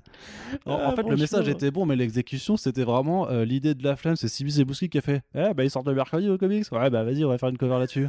Et t'as un concept et tout. Non, on va juste mettre que ça sort le mercredi. Tu fais, ah ok, ça marche. Tu vas la vendre la variante? Oui. Ouais, $4. C'est ça, de plus. Ça, vraiment le marketing done right, franchement. Ce qui est horrible, c'est que DC Comics du coup bat un peu de l'aile en ce moment, et en fait ceux qui sont en face, c'est pas beaucoup mieux quoi. Bah ça franchement leur one shot. Alors déjà voilà, je te dis, c'est vraiment voilà, bah nul va nullifier tous les. C'est-à-dire qu'il va les rendre tous nuls en fait, tu vois. Ils sont tous moches, ils sont tous nuls. Pas mal. Bah, franchement, elle est pas mal ça là. Mais du coup, le Père Noël est nullifié aussi et c'est. Le Père Noël. Le Père Noël, ouais, je sais pas. Enfin, après c'est Christopher Cantwell, je crois, qui écrit ce one shot. Bah oui, parce que Iron Man, Doctor Doom, c'est ses personnages. Donc ça peut être. Qui a de l'humour. Hein. Ça peut être rigolo. Ouais. C'est vrai que si vous avez lu du coup le Doctor Doom qu'il a fait avec la Roca. Bon, c'est pas non plus à se taper le cul par terre, mais il y a des interactions avec Kang qui sont plutôt bien foutues. C'est un humour un peu sarcastique, un peu caustique. Pourquoi pas?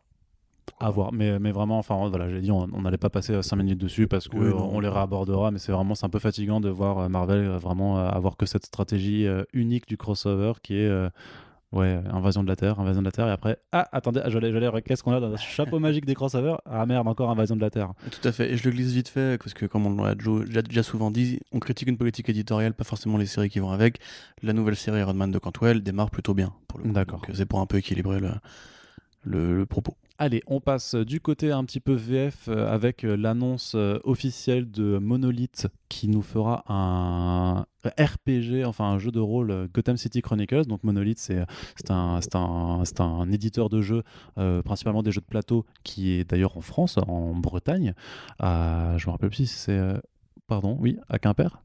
Oui, ça c'est en Bretagne, Quimper, ou pas? Je me rappelle plus. Oh là là, Arnaud, sans déconner, oui. Le truc, c'est que je suis allé chez eux, mais je me rappelle plus du village en Bretagne, il y a Quimper, ok, bon alors on va dire que c'est là, et je m'excuse si je me trompe de ville. De là que tu dis une très belle ville de plus plaisance. Alors il faudrait articuler parce que là on ne t'entendait pas. Non, rien, je disais, c'est bien Quimper. Ok. Voilà. Alors, ils sont en France et ils travaillent sur d'énormes licences. Ils ont fait des jeux de plateau Conan. C'est d'ailleurs par des Kickstarter qui à chaque fois ont cartonné. Ils ont fait il y a 2 ans le premier Batman Gotham City Chronicles, qui est une énorme boîte de jeux de plateau où tu contrôles les différents héros contre différents super vilains.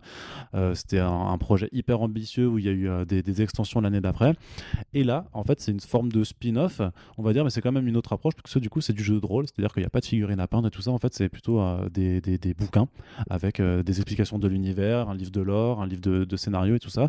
Et donc, ils ont commencé à présenter un peu la chose. Donc, il y aura pas moins de 5 bouquins qui seront édités. Il y aura un livre de règles et de conseils qui s'appelle donc Les Héros de Gotham, avec François Verstraete à l'écriture. En fait, c'est pour expliquer vraiment le fonctionnement du jeu sur la base du système D20, qui est un peu le système utilisé grosso modo depuis Donjons et Dragons dans tous les jeux de rôle. Alors, je suis pas spécialiste et j'essaie vraiment de me renseigner un petit peu sur les bails, parce que je trouve que le jeu de rôle devient de plus en plus présent. En tout cas, il y a une communication qui est faite qui est assez intéressante et qui met le jeu de rôle comme vraiment une nouvelle forme de jeu plus à la mode, notamment tu sais, quand tu as des vidéastes comme Fibre Tigre qui font Game of Roll, c'est vraiment une forme d'initiation et en plus ça cartonne Oui, pardon. Oui, non, je voulais juste passer que Sigrist avait fait une émission sur Donjons et Dragons dans Blockbuster cet été, si vous vous intéressez à l'origine du truc. Voilà, donc ça c'est le premier livre. Il y aura un livre de référence sur la ville de Gotham et sur l'univers de Batman, qui sont vraiment le livre de lore, un guide complet de Gotham City qui s'appelle donc le guide de Gotham tout simplement. Et donc là c'est rédigé par Xavier Fournier et Alex Nikolavitch, donc deux grandes personnalités du monde du comics en France, donc auteur et essayiste et journaliste et conférencier, tout ça, traducteur aussi pour Nikolavitch d'ailleurs, en partenariat avec François Hercott, donc directeur éditorial d'Urban Comics, donc et vraiment alors on en reparlera plus tard dans d'autres podcasts, parce que clairement on va vous faire un gros focus sur ce RPG. Vraiment l'idée c'est de compiler 80 ans de comics Batman pour faire une Gotham City qui intègre tout. C'est un peu à la Grant Morrison, genre tout a existé, machin. Et donc bien sûr il y a des lieux qui sont iconiques et que tout le monde connaît, mais ils vont vraiment aller regarder jusque dans Detective Comics 54, et que cet endroit-là en fait, est-ce que tu peux le mettre sur la map et l'expliquer. Enfin ça a l'air vraiment hyper ambitieux et je pense que c'est un énorme travail de recherche. Mais voilà, limite c'est les bouquins que j'ai envie de lire, même sans forcément me mettre au jeu de rôle, parce que il y aura une vraie valeur, je dirais encyclopédique, même si ça veut pas se présenter comme une encyclopédie lourdingue à lire. Tu veux commenter ? Bah, je sais pas, tu voulais me passer la parole là ou... Non, mais tu fini ta présentation. D'accord, ouais. Non, mais c'est juste que parfois tu me regardes et je me dis est-ce qu'il veut intervenir ou pas. Et vu que tu as décidé de plus me couper la parole pendant les podcasts, je me dis que voilà. Justement, t'apprécies pas, je sais pas. Je sais pas. C'est perturbant un petit peu. Moi, au-delà du fait de lire les bouquins, je trouve ça cool effectivement qu'il y ait cette densité parce que.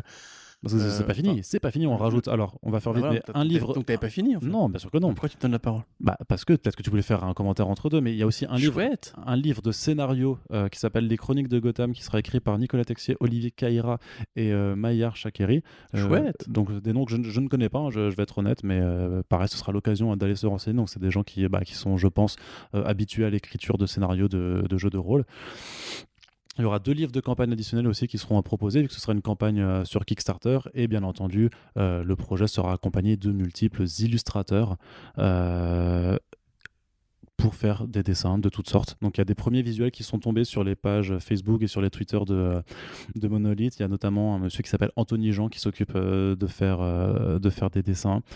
Il y a d'autres artistes qui vont rejoindre le projet. Donc là, ce qui est pas mal, c'est que tout ce qui est un petit peu communication et on va dire pêchage des artistes se fait par un certain Cédric Calas, qui est aussi connu sous le nom du Commis des Comics. Donc ils ont un bon atout clairement, vu que c'est un vidéaste qui est très connu maintenant et qui a une grosse communauté. Donc pareil, il fait très bien l'animation, donc je pense que ça va permettre de vraiment de créer une forme d'engouement. Il fait déjà maintenant des vidéos aussi de jeux de rôle sur sa chaîne.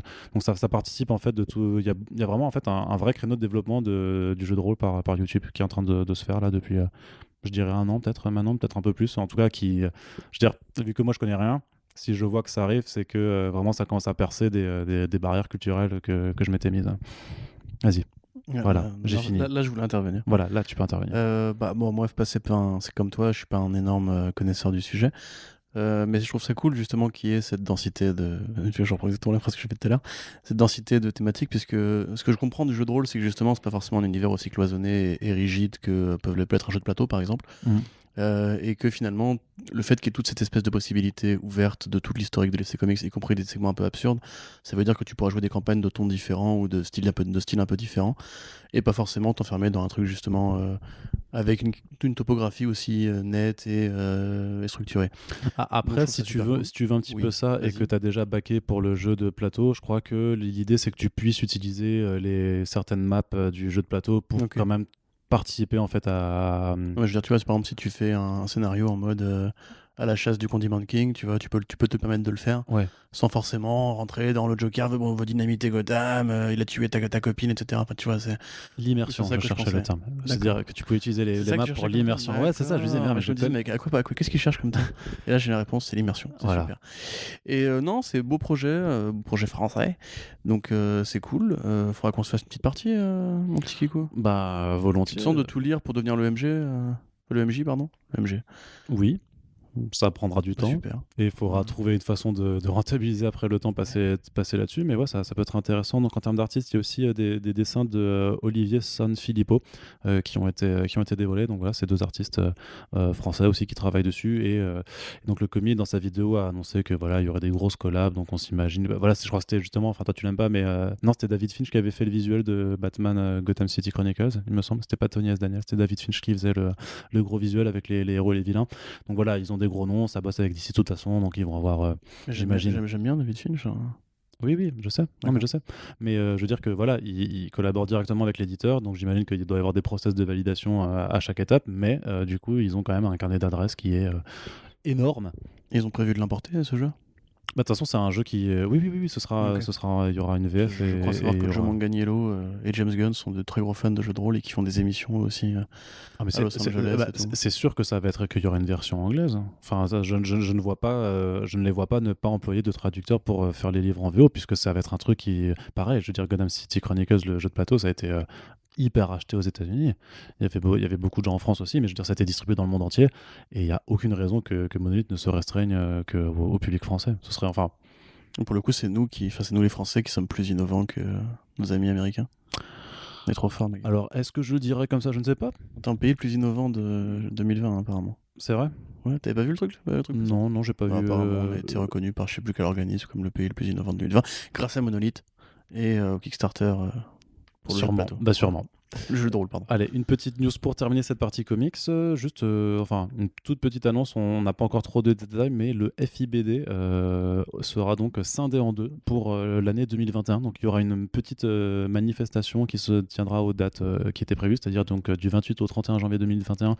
Mais voilà, c'est en comité restreint. C'est annoncé que ça passe. Alors, je sais pas si ça veut dire qu'il y aura juste entre les éditeurs ou est-ce que les ouais, mais je veux dire, ouais, mais le truc c'est que tu sais, le truc c'est que à côté du festival t'as je sais plus comment ça s'appelle, le marché des, enfin je sais pas, c'est pas le marché des éditeurs, c'est un autre nom, je ne l'ai plus en tête, mais en fait c'est là où justement il y a plein de contacts professionnels qui se font, où t'as les Américains qui viennent et qui discutent avec les Français pour proposer les prochaines licences et ce genre de choses. Et je pense qu'en fait ce sera plus cette partie ultra business qui pourrait rester. Et en même temps, je me dis, j'imagine que les éditeurs, avec leur contact américain, vu la situation, en fait, ils font tout par visio. Donc je me dis, il va y avoir un comité d'invités, forcément les présidents du jury et tout ça, mais qui d'autre ? Est-ce que ce serait pas justement pour faire des sortes d'états généraux de la BD après la situation du Covid ? Il serait temps de le faire en tout cas, puisque 2020, l'année de la BD, a été prolongée sur 2021, puisque forcément, c'était un petit peu foiré.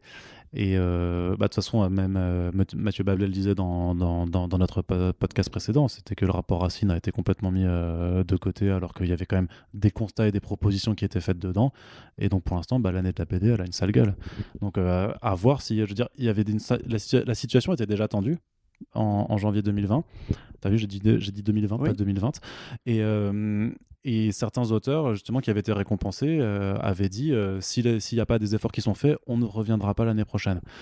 Alors bon, le Covid fait que oui, effectivement, ils vont pas revenir en janvier. Ce qu'on oublie de dire, c'est que de toute façon, à mon avis, le FIBD n'a pas voulu s'avancer sur un truc où ils savent pas si l'État les laissera même faire. Ah oui, non, mais parce que de toute façon, si c'est toujours les limitations à 5000 personnes, je veux dire, c'est impossible à organiser. C'est l'enfer.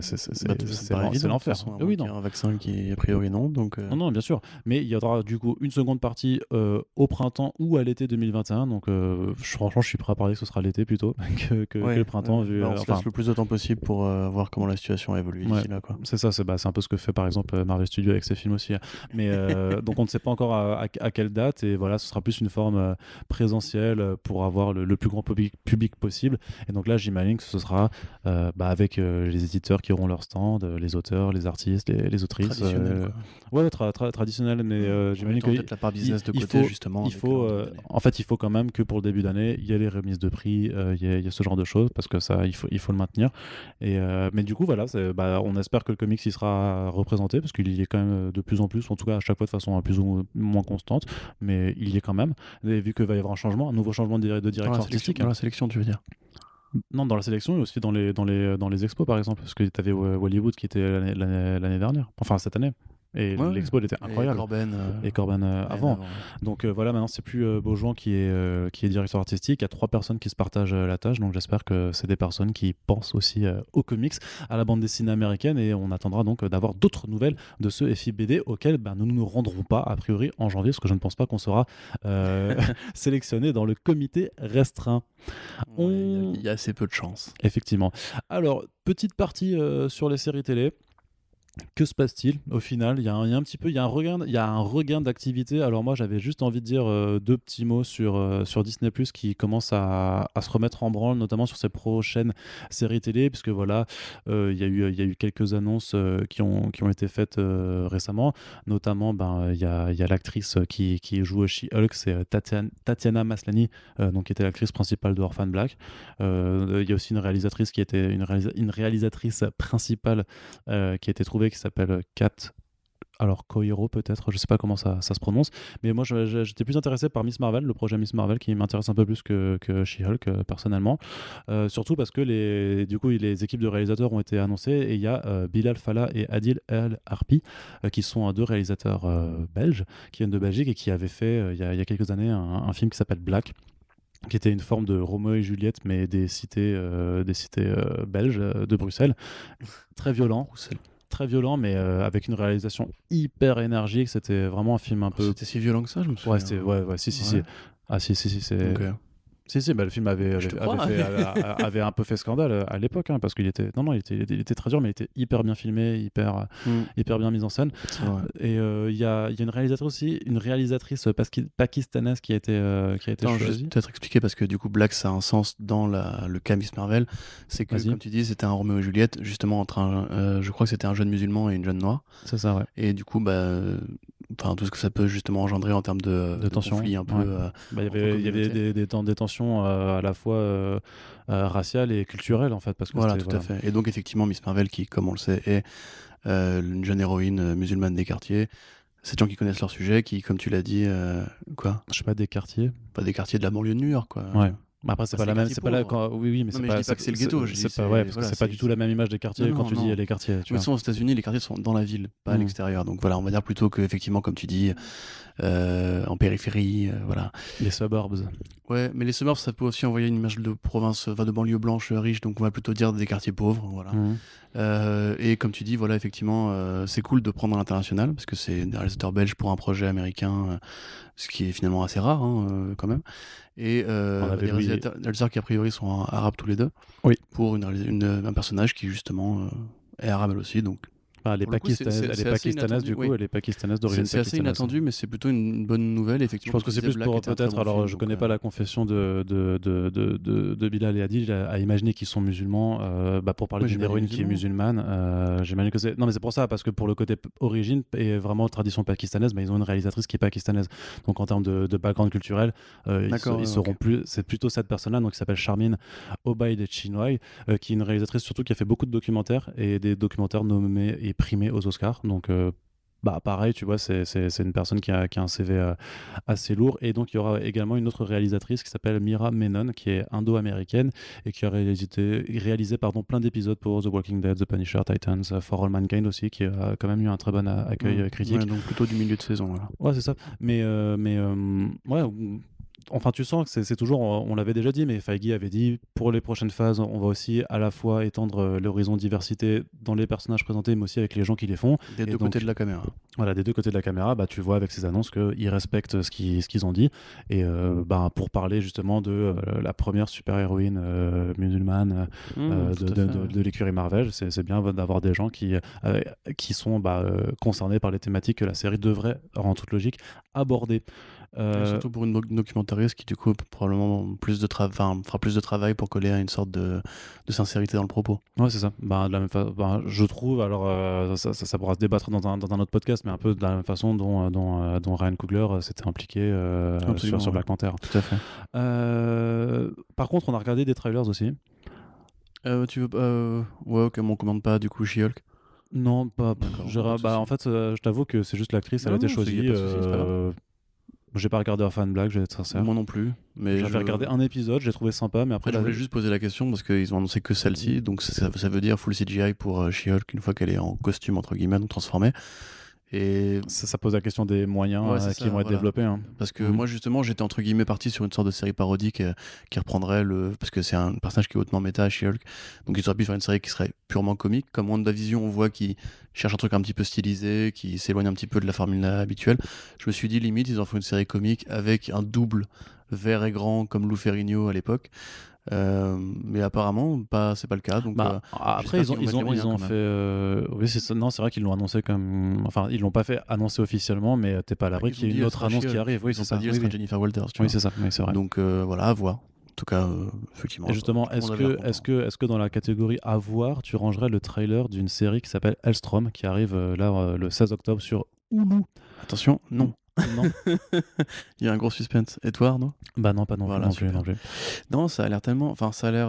Donc juste pour ceux qui. Ça n'a pas l'air de grand chose. Alors juste ceux qui découvrent un peu ce projet, parce qu'en fait il y a eu tellement peu de communication autour que finalement c'est normal si vous dites quoi Helstrom, qu'est-ce que c'est? En fait c'était une série qui se base sur des personnages de Marvel plutôt du côté un petit peu fantastique religieux, qui sont donc Daimon Helstrom et sa sœur Anna, aussi connue sous le nom de Satana. Et en fait c'était une série qui devait aller en duo avec une série Ghost Rider qui était prévue sur Hulu aussi, et les deux devaient en fait avoir une forme de bannière Adventure into Fear. Donc c'était vraiment Hulu qui était, je l'ai bien dit, il y avait Hulu qui mais si je l'ai bien dit. J'ai pas dit le contraire. Oui, c'est Adventure Into Fear qui me fait marrer. Oui, c'est naze. Non, mais c'est naze. Mais après, je crois à trouver un branding pour des séries qui mais c'est un branding qui vient de comics Marvel, des vieux comics d'horreur de Marvel. Enfin voilà, donc le projet c'était d'avoir un duo, un tandem. Le micro-univers partagé pété. Oui, c'était le micro-univers horrifique de Hulu avec Marvel. Sauf que la série Ghost Rider a été annulée. Que maintenant, avec le fait que en fait, vraiment le devenir de Marvel Télévision, en fait, ça a été d'être rapatrié chez Marvel Studios pour devenir Marvel TV Studios. Le fait que le showrunner de Hellstrom a été viré il y a 2-3 mois avant même que la série ne commence sa diffusion, et le fait qu'on sait que Disney Plus de toute façon sur la live action veut vraiment prioriser ces séries du MCU. Grosso modo, c'est une série maudite, qui... Est-ce que ça a réellement un intérêt de la regarder? Parce que le fait qu'en plus que le showrunner ait été dégagé, j'ai envie de dire, mais de toute façon on sait déjà qu'elle va pas être reconduite. Et du coup tu vois le trailer. Donc le principe c'est un frère et une sœur qui vont enquêter sur des phénomènes paranormaux et ils sont à la recherche de leur père qui est, donc dans les comics c'est grosso modo c'est le diable, et là ce sera en fait une sorte de serial killer démoniaque. Tu vois en fait le côté horrifique, effectivement c'est un peu supernatural mais avec moins d'éclairage. Par contre la touche Marvel, tu fais elle est où? Et en fait ce qui est rigolo c'est que Disney Plus apparemment a demandé à supprimer le Marvel dans le logo titre, parce qu'au début il y avait marqué Marvel's Hellstrom et maintenant c'est juste Hellstrom, parce qu'en fait ils veulent pas que grosso modo les gens identifient cette série plus sombre et d'horreur avec la marque Marvel plus lumineuse et plus family friendly, j'ai envie de dire, et voilà, et les trailers a l'air juste c'est osef, et même si tu connais pas les comics, enfin je trouve qu'il y a no way, aucune façon que cette série, tu la regardes et tu dises ah cool, je vais aller lire les comics après. Et pourtant il y a des bons comics avec ces personnages. Il y avait notamment même une petite mini-série qui était sortie il y a 2 ans, Spirits of Vengeance, dessinée par David Baldeón, qui était vraiment super cool. Ça c'est Ghost Rider. C'était Ghost Rider, mais t'avais aussi Hellstrom et t'avais Diamond aussi dedans. En fait, t'avais un peu tous les personnages de cet univers. T'avais aussi Blade et tout. C'était un peu l'ensemble de ce côté un peu lié le côté dark de Marvel, vraiment. Donc c'était vraiment très sympa. Donc il y a des choses à faire avec ces personnages, mais après, oui, juste les deux Gus là qui ont un look du coup de lambda en fait. Thomas Austin ne ressemble pas du tout au personnage et t'as pas l'impression qu'il va avoir sa chevelure incandescente. Satana, bien sûr, ça n'a aucun rapport graphique. Alors, bien sûr. Oui, en même temps, tant mieux, mais. Oui, non, mais je veux dire, t'es pas obligé de coller graphiquement, mais tu fais un effort. Enfin, si tu dis que c'est une série adaptée de comics, essaie de faire croire que, ouais, vraiment, il y a eu des comics derrière. Parce que là, ça a l'air juste osef, mais genre vraiment, c'est. Je sais pas. Moi, très honnêtement, je pense que. Je sais pas si le succès de Lucifer a provoqué une envie chez eux de faire ce genre de truc. Avec la mythologie infernale, mais en série télé, bon, on sait. Mais c'est pas une série d'horreur, Lucifer, tu vois. Non, mais ça invoque justement ce côté un peu religieux, enquête et compagnie. Très honnêtement, moi, le Ghost Rider, c'est un personnage qui me plaît. Justement, je trouve ça tellement over the top et tout, la mythologie qui va avec est cool. Hellstrom, très honnêtement. À mon avis, quand t'as fait le listing des projets, je me marrais dans ma barbe, tu vois, le listing du projet. Des faits l'historique du projet, voilà, j'arrête de me marrer, quoi. C'est nul, quoi. Du début à la fin, le truc il est morné en fait. Et là ça arrive, entre guillemets il sort le QT11, mais t'as envie de dire ça valait pas le coup, quoi. Hulu, c'était le truc qui appartenait à la Fox avant. Tout à fait, ouais. Donc c'est pour ça, c'est un des projets que la Fox voulait mener pour cette plateforme, un peu comme ils ont développé comme leur série d'animation, mais aussi leur série Runaways, tu vois, c'était vraiment leur projet pour Hulu, un peu plus adulte peut-être. Ouais, mais Runaways ça calait un creux quelque part, alors que là je vois pas ce que ça cale en fait, je vois pas quel est l'intérêt. Non, effectivement, et c'est pour ça que c'était Marvel's Runaways, tu vois, pour le coup. Oui, pour le coup, mais c'était parce que c'était encore c'est con, mais c'était une autre époque déjà, c'était quand Disney n'avait pas racheté la Fox, donc cette espèce de centralisation générale qui moi me fait un peu peur et qui du coup fait qu'on n'aura pas Howard the Duck de Kevin Smith ni Tegra et Dazzler, merci, chaque fois j'oublie. Mais bon, ouais. on aura MODOK. On a regardé un trailer par contre qui est un peu plus entraînant, c'était celui de WandaVision. Ouais, cool. Qui fait plus Légion finalement que WandaVision. Enfin, qui fait plus Légion, je veux dire, que Marvel Studios habituel. Ouais. Donc, pour ceux qui vraiment n'ont pas lu, ne connaissent pas du tout La Sorcière Rouge, et qui ne connaissent que la version cinéma, je pense que ça va être un petit choc, parce qu'effectivement, là, on voit vraiment l'étendue de ses pouvoirs, de modification de la réalité, etc., qui est un truc qui devait finir par arriver à terme quand même, parce que c'est l'un de ses plus gros gimmicks à elle. Donc là, manifestement, spoiler alert, vous voyez le trailer, elle a ressuscité la Vision, créé sa propre petite ville un peu idéale pour être une femme au foyer modèle. Elle l'a tellement pas ressuscité, frère. Elle est tellement dans sa tête. C'est ça. Mais non, parce que la Vision parle avec une automobiliste à un moment donné. Et il a pas l'air d'être au courant qu'il est mort. Donc, en tout cas, si elle a pas ressuscité, elle l'a recréé. Ouais, le matérialise, tu vois, mais c'est ça. Mais c'est le principe du personnage. Donc, d'ailleurs, de là à imaginer qu'après il y ait des Young Avengers qui pourraient en découler. Parce qu'il y a les gamins, Voilà, tu vois, ce serait intéressant. Je pense que s'ils commencent à partir là-dessus avec Wanda, ça peut vraiment. Même amener du Disassembled ou du House of M d'ici. Bon, après, il faut voir combien de temps va rester Mary-Elizabeth Winstead chez Marvel Studios, mais en attendant, il y a effectivement une vibe un peu méta. Tu viens de dire Mary-Elizabeth Winstead. Pourquoi je dis ça d'ailleurs? Alors que c'est Elizabeth Olsen. Tout à fait. Mais je suis fatigué en fait là, tu vois. Oui, mais. Désolé Marie-Elisabeth, désolé l'autre. Elisabeth, du coup. Je suis fatigué. Donc, en tout cas, voilà, ça a une gueule particulière. Ça ressemble pas à du Marvel, ça c'est cool. Ça ressemble pas à du Marvel Studios. Ça ressemble vachement à du Tom King par contre. Ah oui, non, mais c'est évidemment la série Vision de Tom King et Gabriel Volta, voilà, qui est sûrement l'inspiration, puisque vraiment on les voit qui en fait que voilà se construit peut-être sa réalité, dans laquelle en fait elle essaye de s'intégrer dans une petite banlieue, justement banlieue white de je sais pas quelle ville du coup, américaine, et tu la vois qu'elle essaie de donner une apparence humaine pour faire genre c'est un petit couple bien propre sur elle.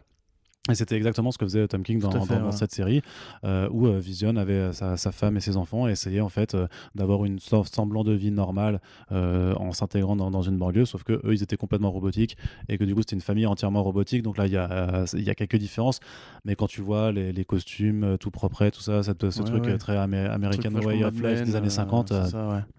Mais par contre j'aimerais savoir s'il y aura vraiment des passages en noir et blanc et des passages avec les costumes cheap qui ont vraiment l'air de jouer sur en fait les codes des séries télé, de l'historique des séries télé. C'est-à-dire qu'ils sont non seulement fringués comme l'époque qu'ils veulent dépeindre, et en même temps, tu as le grain de l'image qui change aussi, donc le noir et blanc forcément, mais même tu as des passages avec les costumes, les costumes originaux, mais qui sont un peu des costumes de carnaval. Mais tu as un grain de l'image qui fait, on dirait vraiment que c'est effectivement une vieille production. C'est la saturation des couleurs. Ouais, c'est ça. Oui, pardon. Parce que justement, je trouve que c'est un reproche que j'aurais à faire. Je trouve que l'image est trop propre, même pour cet effet de télévision, les 50 et compagnie. Bon, après, ça reste Marvel Studios. Ils font des gros progrès, je trouve, déjà en termes de liberté créative. Là, clairement, moi, j'aurais pas imaginé que la série aurait cette gueule-là. Mais surtout qu'en fait, tu t'aperçois avec The Mandalorian qu'en fait, qu'ils ont les moyens de faire du coup maintenant des séries en studio, mais avec quand même de la gueule visuellement. Donc, s'ils arrivent à se donner autant les moyens pour faire des choses poussées comme sur The Mandalorian avec WandaVision. Parce que Mandalorian, c'est encore différent parce que c'est une nouvelle technique de faux fond vert. Bref, passe le détail, mais grosso modo, c'est vraiment. Tu vois, dans Mandalorian, la scène où bébé Yoda sort ton truc, là, et à perte de vue, tu vois, etc., c'est un décor projeté, ça. Qui après retravaillé par ordinateur, c'est pas un fond vert, il est pas devant un fond vert, etc. D'accord. C'est circulaire, c'est une pièce entière qui fait fond vert, quoi. D'accord, ok. Donc là, a priori, c'est quand même tourné en studio, dans des décors concrets, pragmatiques. On avait vu d'ailleurs en tournage, avec une base de l'armée qui, a priori, est hors de la ville, essaie de surveiller un petit peu Wanda de loin. C'est le SWORD, je crois. Ouais, le SWORD, tout à fait, effectivement. Parce qu'on voit aussi Monica Rambeau. On voit Monica Rambeau, c'est vrai. Et voilà, moi je suis assez curieux effectivement quand même. Je pense que ça peut être pas forcément un milestone, ni une pierre blanche, ni rien, mais ça peut être un truc qui sera utilisé plus tard dans d'autres films. Ça peut amorcer de ce que va être Doctor Strange 2 avec Sam Raimi, parce que justement s'ils vont entre guillemets aussi loin, mais on l'a pas encore vu, mais s'ils vont aussi loin avec WandaVision, on peut imaginer que quand Raimi va arriver sur Strange, il pourra aussi se faire un peu kiffer. Rémi, oui, Sam Raimi, oui, c'est son nom. Non, mais c'est juste que tu l'as prononcé tellement à la française que c'était genre. Ouais, tu sais, quand t'arrêtes. Et le rat de Ratatouille. Tu sais, t'as Rémi de la Conta là, qui va arriver sur Doctor Strange 2. Et... Je suis sans famille. Aussi, ouais, c'est ça. Rémi. Du coup, ouais, franchement, belle surprise, je suis content. Et puis sinon, ouais, comme tu disais, tout repart, la Loki a repris, Falcon Winter Soldier a repris, et il leur restait a priori que 3 semaines de tournage à plier, donc on aura bientôt des éléments de communication aussi dessus, je suis sûr de ça. Et sachant que WandaVision sera la seule production Marvel Studios de l'année, puisqu'elle est donc bien prévue pour 2020, mais The Falcon and the Winter Soldier, ça a shifté de toute façon en 2021, et les films, une nouvelle fois décalés, donc Black Widow maintenant qui arrivera en mai 2021, donc un an vraiment après sa date de sortie initiale. Les Eternals aussi sont décalés finalement d'un an au total en étant en novembre, et par contre Shang-Chi passe d'avril à juillet, mais du coup il y a un décalage de l'ordre des films, puisque Shang-Chi devait arriver après les Eternals, ce qui nous permet de dire qu'a priori les deux films ne seront pas reliés scénaristiquement, ce qui était plutôt attendu. Ça montre un peu le côté un petit peu interchangeable de ces productions qui sont là de toute façon pour installer des nouvelles licences, et je pense commencer à poser des premières pierres sur une intrigue de long terme qui arrivera par la suite. Ah, tu penses ? Ouais. Ah, c'est marrant parce que moi, du coup, j'imaginais vraiment un Shang-Chi à la Black Panther en mode tout à Shaolin, tout en Chine et presque pas de lien à part éventuellement avec Stark ou enfin avec Stark Enterprise. À la fin, il va faire comme Black Panther, il va s'ouvrir au reste du monde, je sais pas. Oui, je pense que c'est quelque chose comme ça à mon avis. Mais peut-être pas aussi fort, mais en tout cas, je pense qu'ils vont vraiment faire un truc très perméable justement pour les nouveaux entrants comme pour Black Panther, qui peut-être prendra un Everett Ross-like pour faire le lien, ou Thaddeus Ross. Enfin, les Ross, de toute façon, ils sont toujours là pour ça. On verra bien. Après, à mon avis, c'est aussi parce que peut-être que l'Australie est plus praticable en termes de transport. Parce qu'en général, c'est plus l'Angleterre là qui pose problème pour les tournages. On l'a vu d'ailleurs récemment avec The Batman, effectivement. Donc, ouais, comme tu dis, moi j'ai du mal encore à voir ce qui se dessine au loin, on va dire. Quel va être le vrai élément de liant dans les 5 prochaines années de Marvel Studios. C'est parce que tu ne suis pas toutes les théories de Murphy's Multiverse, c'est pour ça. Non, pas trop. J'avoue que j'ai un peu bloqué. J'imagine pas tout le temps que tu pourrais perdre à lire ces articles quand même, putain. franchement. En plus, j'ai plein de temps à perdre. Toutes les théories crafting là, quel enfer. Cinéma toujours. Justice League Snyder Cut a un budget a priori de 70 millions en fait qui est alloué pour finir le film. C'est dingo quand même. C'est énorme déjà. C'est vrai ça, je veux dire, c'est une théorie. Non, c'est Hollywood Reporter qui expliquait qu'en fait que le mois prochain Zack Snyder va vraiment tourner des scènes. Il va reprendre les caméras avec Ben Affleck, Gal Gadot, Henry Cavill sans moustache et Ray Fisher. Et justement, en fait, ils abordaient le truc, c'est que même si Fisher il est prévu pour les faire, à voir si s'il va y avoir un impact, puisque le gars, ça fait quand même depuis l'annonce de la Snyder Cut, depuis juin, qu'il est en conflit ouvert avec Warner Bros. À dire vraiment que Joss Whedon était un harceleur presque sur les plateaux. Enfin, il avait un comportement abusif. Alors, dans le dernier papier du Hollywood Reporter, il y a des sources qui expliquent qu'effectivement, a priori, c'était pas le gars le plus tendre sur le tournage. Je veux dire, mais après, des réalisateurs qui se comportent comme des sales cons, ça existe. C'est pas pour autant que c'est du harcèlement, que c'est abusif. Il n'a jamais été un mec très tendre sur le tournage. Ouais, bien sûr. Après, il a peut-être des casseroles aussi. Mais voilà. On les connaît, les casseroles mais je pense pas. En plus, il a fait quoi ? Il a fait 1 mois et demi de tournage avec eux. Il a répondu à une offre d'emploi, il n'a pas envie d'être là, il aime pas Zack Snyder manifestement, donc il avait pas envie de finir ce film là.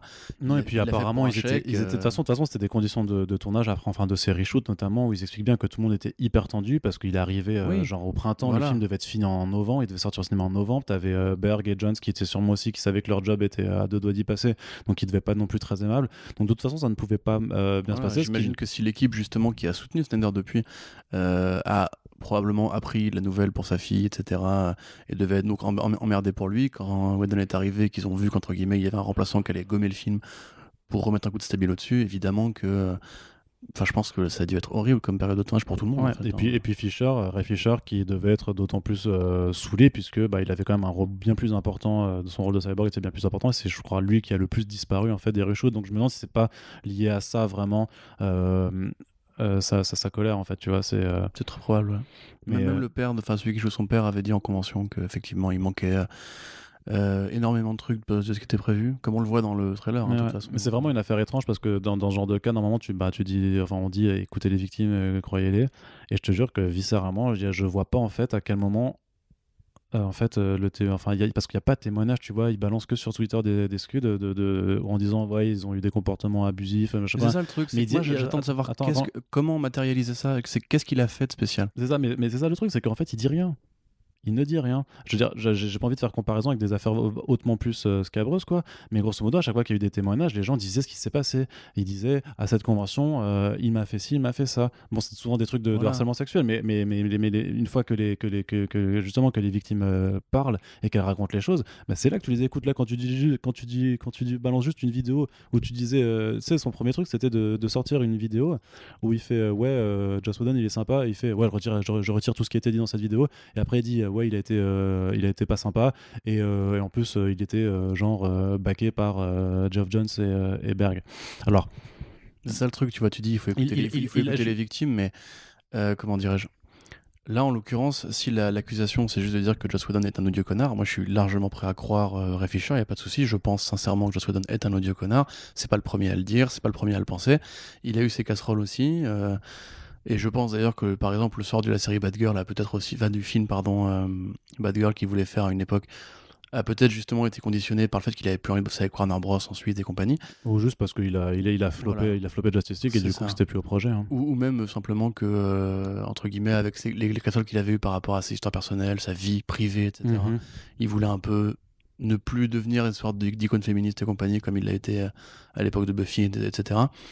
Mais sincèrement, le truc de la Snyder Cut, c'est que ça a vraiment généré beaucoup de rancœur personnelle, j'ai l'impression, et vraiment des invectives. Même nous, on s'en est pris dans la gueule, tu vois. Alors que finalement, on a toujours dit que c'était triste que t'arrives à Zack Snyder. Et on continue de le faire. Voilà. Je veux dire, si jamais des doutes sur le fait que vraiment j'ai vraiment du mal à croire cette histoire de Fisher, parce que je veux dire, il continue à faire que par Twitter tout le temps, et il dit ouais, mais regardez, il demande en fait à une enquête, apparemment elle est faite, mais il est fait par quelqu'un qui est choisi par Warner, du coup ça lui satisfait pas. Donc après il accuse de Warner de balancer des fake news sur lui, quand ils disent qu'il veut pas participer à l'enquête, il dit bah non c'est pas vrai, je participe, mais c'est bizarre, il interroge que les gens en fait qui savent rien, et les vrais gens qui devraient interroger, il les interroge pas. Et puis à un moment il a fait une sortie où il dit que l'annonce de Ben Affleck en Batman dans The Flash a été fuitée exprès pour détourner l'attention du public sur cette affaire. Et à un moment ça devient... Peut-être que c'est vrai tout ça. Je sais pas, ça fait tellement complotiste quand même. Non, mais je suis d'accord, mais après. Je veux dire, vraiment, genre, ouais, ils ont annoncé. Déjà, ils l'ont pas annoncé, c'était Variety et tout ça qui rapportait le truc, tu vois. Oui, après, bon, ça, tu sais comment ça marche, hein, c'est une source qui veut bien dire à un moment donné. Oui, parce oui. que si tu lui dis, tu peux le dire maintenant, tu vois. Je trouve ça tellement gros. Sur des dossiers aussi énormes que ça. En plus, si jamais ce que The Rap disait était vrai, dès que Ben Affleck a signé, on l'a su. Tu vois, c'est-à-dire que grosso modo, c'est les signes en une semaine. Donc, ouais. Y a pas eu de rumeur avant et tout. Mais ce qui est ouf, c'est que je vois pas ce qu'il a à y gagner, parce qu'il veut. En même temps, il est en train de renégocier apparemment son rôle pour The Flash. Et en fait, il aimerait avoir un rôle plus important. Et ce que disait dans le Hollywood Reporter, c'est que au final, même s'il aurait que 3 scènes pour The Flash, il est quand même en train de leur dire vous allez quand même me payer plus. Et alors. Si effectivement ça dépend vraiment de ce qu'a fait Whedon, et il faut que Whedon soit tenu responsable de ses actes, il n'y a aucun souci, mais par rapport au fait de l'ouvrir comme ça publiquement avec Warner, surtout d'inculper des gens, en fait, des gens qui n'étaient pas là en fait, parce que les gens sont partis, et je trouve qu'il est en train de se tirer une balle dans le pied en fait. Il va être tricard, de toute façon, on l'a déjà dit, c'est justement ce pourquoi on ne croyait pas que la Snyder Cut allait se faire, c'est que Hollywood, quand un studio prend une décision, en général, tout le monde ferme sa gueule parce que il y a peu de studios en fait, et que quand t'as envoyé chier un studio, en général celui d'après il a pas envie de bosser avec un mec qui peut justement l'ouvrir si jamais on lui met des bâtons dans les roues. Et pourtant là, c'est pareil. Regarde Josh Trank qui a osé l'ouvrir par rapport à la Fantastic Four et à la Fox. Il a mis combien de temps avant de refaire un film? 5 ans. Hollywood lui a dit va voir là-bas si j'y suis. Bon voilà, tu vois. Et moi j'ai peur pour lui. Je pense qu'il joue un rapport de force parce qu'il sait qu'il y a une communauté Snyder Cut qui est puissante, mais qu'il n'a pas compris comment c'était passé. Parce que, comme on le rappelle, AT&T n'a pas cédé à la complainte de fans qui avaient vraiment du pouvoir. Ils ont cédé pour lancer leur plateforme de streaming HBO Max parce qu'ils avaient un produit d'appel qui était moins coûteux à réaliser qu'un vrai blockbuster à 300 millions. Sauf qu'en fait, non. Oui, c'est ça qui est bizarre. D'ailleurs, pour revenir à l'article, on va revenir au coup, mais le truc c'est qu'en même temps, Ray Fisher du coup partage les tweets de AT&T en mode on est super copains, et à côté il défonce Warner. Et il y a quelqu'un qui m'a expliqué genre non mais c'est parce qu'en fait il est très bien avec AT&T ou Warner Media, c'est qu'avec Warner Bros, donc voilà. Mais mec, c'est la même entité. Warner Bros, c'est Warner Media. Oui, je veux dire si tu bosses au McDo et que t'es en bisbee avec ton chef, c'est pas grave si t'entends bien avec la comptable, quoi. T'es quand même en bisbee avec le chef, quoi. Donc avec le McDo. Et avec McDo, c'est ça. Je veux dire, c'est pas. Alors, bien entendu, il faut. Enfin, le truc, c'est que. Chaque fois qu'on lance une news là-dessus, ça prend une demi-heure. Bon, on revient au truc. C'est vraiment un sujet compliqué, mais je trouve vraiment que. Ouais, que De toute façon, je vais te dire, la seule bonne réponse à donner à toute cette affaire, c'est Warner Bros. N'aurait pas dû licencier un mec qui venait de perdre sa gamine pour repasser son film par-dessus. Après, Whedon, qu'il ait fait la gueule, qu'il ait vraiment été harceleur ou pas, ça l'enquête le dira, que Ray Fisher qui est peut-être plus jeune aussi que ses collègues, qui du coup n'a peut-être pas encore l'habitude de fermer sa gueule quand ça arrive, ce genre de choses. Mais en fait, qu'il ait du coup qui sente le besoin entre guillemets de se faire une place là-dedans pour soit se venger, soit réparer une injustice, peut-être qu'il est devenu vraiment pote-avec Snyder. En fait, ce qui me dérange vraiment dans cette histoire, c'est par rapport vraiment à ce fait de ne rien dire et qu'on justifie par le fait qu'il ait des NDA. Oui, mais c'est vrai. Oui, non mais regarde John Boyega avec Star Wars, maintenant il en parle que maintenant. Oui, alors il a fait la promo des 3 films. Sauf qu'on est quand même maintenant dans un contexte, surtout par rapport à un film qui est sorti il y a 3 ans maintenant. S'il l'ouvre et qu'il raconte tout ce qui s'est passé, il a beau briser son NDA, il aura le soutien public immédiatement parce que plus personne ne va protéger un harceleur. C'est pour ça, pour moi, je pense qu'il a tout à gagner à vraiment ouvrir, et il aura le soutien de tout le monde, il aura le soutien de tous ses collègues acteurs. Ouais. Je trouve que justement sa démarche elle est hyper dangereuse pour lui. Alors, après il faut voir qu'il a fait une traversée du désert depuis, qu'il a eu peut-être plus de mal à retrouver des rôles après de Justice League. À mon avis, on ne pensait pas à ce qui se passe dans la tête d'un mec, etc. À mon avis, justement, il s'est senti la possibilité d'en parler parce que les fans de la Snyder Cut ont enfin eu gain de cause et que là, peut-être qu'il s'est dit, c'est le moment, c'est une possibilité. Après, l'autre possibilité, c'est que il a mal digéré depuis 3 ans, comme tu dis, le fait que Cyborg était peu présent dans le film et que maintenant que justement la porte s'est ouverte, il dit mais je vais la défoncer à coup de Oui, parce qu'il y a une autre thématique qui est aussi réelle, c'est sûr par rapport juste à la représentation de personnages noirs dans les films de super-héros, le fait que ce soit quand même le personnage noir qui se fasse... voilà, typiquement c'est exactement le même problème, c'est justement un mec qui a signé les contrats, qui professionnellement a fait son boulot sans se plaindre, qui a été défendre les films en interview, etc. comme il fallait le faire, mais qui a gardé au fond de lui justement une sorte de rancœur qui maintenant a besoin d'exprimer. Alors il a pas dit Ryan Johnson était un harceleur. Il a dit il y a un problème dans la façon dont on traite les acteurs et les personnages noirs au cinéma. Manifestement, Abrams et Johnson savaient ce qu'ils voulaient faire avec les 3 personnages blancs principaux. Avec moi, non. Donc quelque part, ça montre, et je pense que c'est pareil pour Justice League, quelque part, quand même, Whedon a fait le choix conscient, parce que c'est lui qui a écrit le script, de prendre Cyborg et de le mettre à côté. Donc là, après, il y aurait un vrai problème à traiter. Et là, je pense que si Fisher le présentait comme ça, justement, il pourrait avoir un vrai écho. Mais quand tu dis qu'un mec est un harceleur, justement, au monde d'aujourd'hui, où il y a quand même toute l'extrême droite américaine qui se méfie des accusations vaines, il faut pouvoir baquer ça avec des faits, quoi. Pas forcément des faits, mais au moins des précisions. Ouais, tu vois, donc là, je pense qu'il prend un très gros risque. Et... Donc 70 millions. 70 millions. Voilà. Donc déjà, quand le Hollywood Reporter avait fait l'annonce en mai 2020 de la Snyder Cut, ils avaient dit 30 millions et surtout que ce serait utilisé pour surtout finir les effets spéciaux et que les seules choses pour lesquelles Affleck et Cavill pourraient revenir, c'était pour faire du voice-over, donc des nouvelles répliques. C'est quoi le terme technique, toi qui est fort en cinéma ? De la post-synchro. Voilà, de la post-synchro. Merci beaucoup, Corentin. Et sauf que là, ils disent, mais en fait, non, le mois prochain, les acteurs vont venir et ils vont tourner des scènes. Alors, je sais pas de quelle nature, je sais pas si c'est avec des costumes ou pas, ou si c'est plus leur alter ego civil qui seront concernés. J'ai envie de dire que techniquement, si c'est devant un fond vert, ils peuvent même refaire une séquence ou je sais pas. En plus, les fonds verts, Zack Snyder, il connaît. Ouais. Mais du coup, si tu additionnes ces 70 millions de dollars à déjà tout ce qu'a coûté le film avant pour sortir au cinéma. 300 millions. Hein. Ouais, c'était 300 millions. Avec les reshoots, oui. Ouais. Du coup, là, on est à 370 millions. C'était bien 45 minutes à 1 heure de reshoot, le premier. Donc, j'ai pas les chiffres officiels, je pense qu'un fan de Snyder pourra nous les donner. Enfin, un fan de la Snyder Cut pourra nous les donner éventuellement. Mais ça fait beaucoup. Surtout que le film était implantable, parce que tu as eu ça, plus les coûts marketing pour vendre le film, qui n'a pas marché, comme on le sait. Donc, ouais. Je sais pas si vraiment, mais pareil, tu vois, c'est comme le fait de miser sur HBO Max de ouf. Je pense qu'ils surestiment le nombre de fans de Snyder qui vont s'abonner pour HBO. Moi, je suis en train de me dire, ils vont faire ils peuvent très bien faire un coup à la Mulan et le dire sur HBO Max, mais pour 15 balles, tu vois, ou pour 20 balles. Non, parce que justement. Remarque que HBO Max, c'est vachement plus cher, quoi. Donc, heureusement pour eux que Disney a fait ça avec Mulan et que ça n'a pas marché. Bah, si, ça marchait, justement. Non, mais ça fait plus de thunes que Tenet. Non, mais oui, mais ça, c'est pas compliqué de faire plus de thunes que Tenet. Bah oui, mais ça suffit. Mais ça suffit pour eux. Non. Le constat. Pourquoi ils le font pas pour Marvel Studios alors ? Pourquoi ils repoussent encore ? Parce que Marvel Studios, c'est encore un autre niveau. Ça aurait fait 1 milliard cash en salle, comme Aladdin, comme tous ces films à la con, et ensuite ils le rentabilisaient en VOD. Là, je te jure que dans les calculs d'équivalence, c'est impossible qu'ils aient gagné de l'argent avec ça. Et puis pareil, le public chinois apparemment a pas l'air très réceptif au film, donc. Bref, ça c'est un autre débat qui nous concerne moins, mais le fait est que moi j'aurais quand même tendance à me dire que HBO Max, pour l'instant la plateforme, quoique les griefs que j'ai envers AT&T, il y a quand même Dune, il y a quand même The Batman et la série qui va avec, on va en parler aussi. La Peacemaker pour Peacemaker, voilà, à mon avis ils mènent plutôt bien leur barque en ce moment. Vu le nombre de commentaires qu'on a vus, j'ose espérer quand même que les fans de Snyder vont pas gruger comme des connards et vont bien s'abonner à HBO Max quand le film sortira.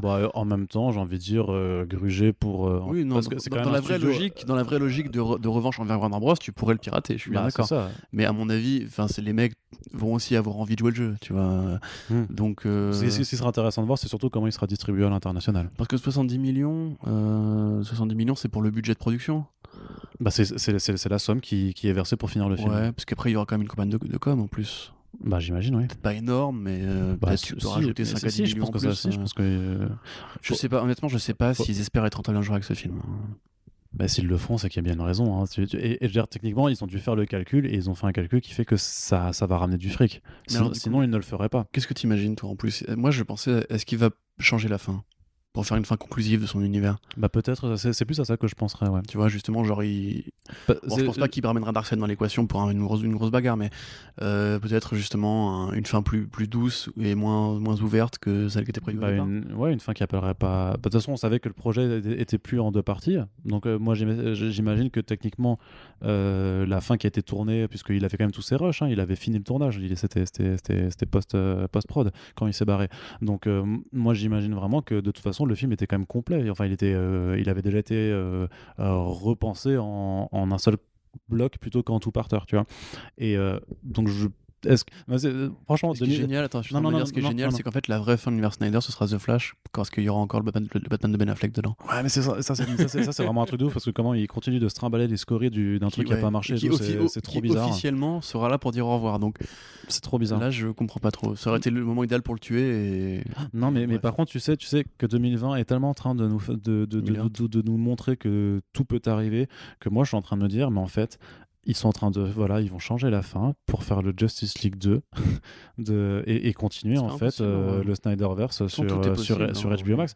Et ils sont tellement avec Snyder, ils ont tellement viré de bord, mais à 180 degrés, que je serais même pas surpris. Enfin, je serais quand même surpris, tu vois. Je dirais quand même c'est fou. Moi, je serais quand même surpris. Mais je me dis en même temps.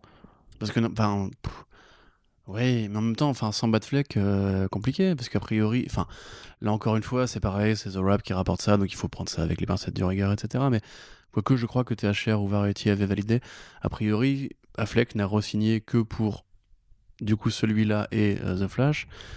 Et si Michael Keaton... Non mais c'est trop le bordel là.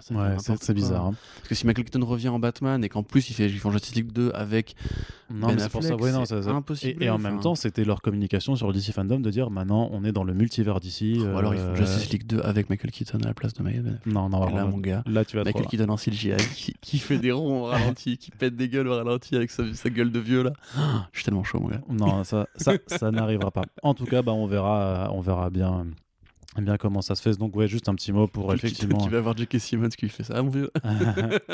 Voilà, Peacemaker qui aura droit à une mini-série sur HBO. Ah, c'est trop cool ça. Ça, c'est trop cool. Par James Gunn. Tout à fait. James Gunn qui d'ailleurs a tweeté, parce qu'on lui a posé la question, genre, c'était prévu depuis le départ et tout. Il a fait non, pas du tout. En fait, pendant le confinement, je me suis fait chier, donc j'ai essayé d'imaginer, genre, qu'est-ce qui arrivera au Peacemaker et tout. Et voilà, j'ai créé une série. Du coup, est-ce que ça spoil que le fait qu'il s'en sorte vivant alors du film? Je sais pas, c'est peut-être une préquelle. Hein. Ouais. Il avait pas dit si c'était avant ou après. Ouais, d'accord. Ouais. Donc, grosso modo, exactement comme pour Matt Reeves avec la série Batman Year One, on va dire, ou Gotham Year One, avant le film de Batman. Gotham Central, hein, tout simplement. Le titre est pas encore officiel, je crois que c'est juste Gotham pour l'instant, le nom de code du projet, le nom de projet. Donc voilà, grosso modo, comme Denis Villeneuve avec Dune, l'idée c'est donc de proposer une extension du film au format streaming sur une plateforme propriétaire, donc HBO Max en l'occurrence.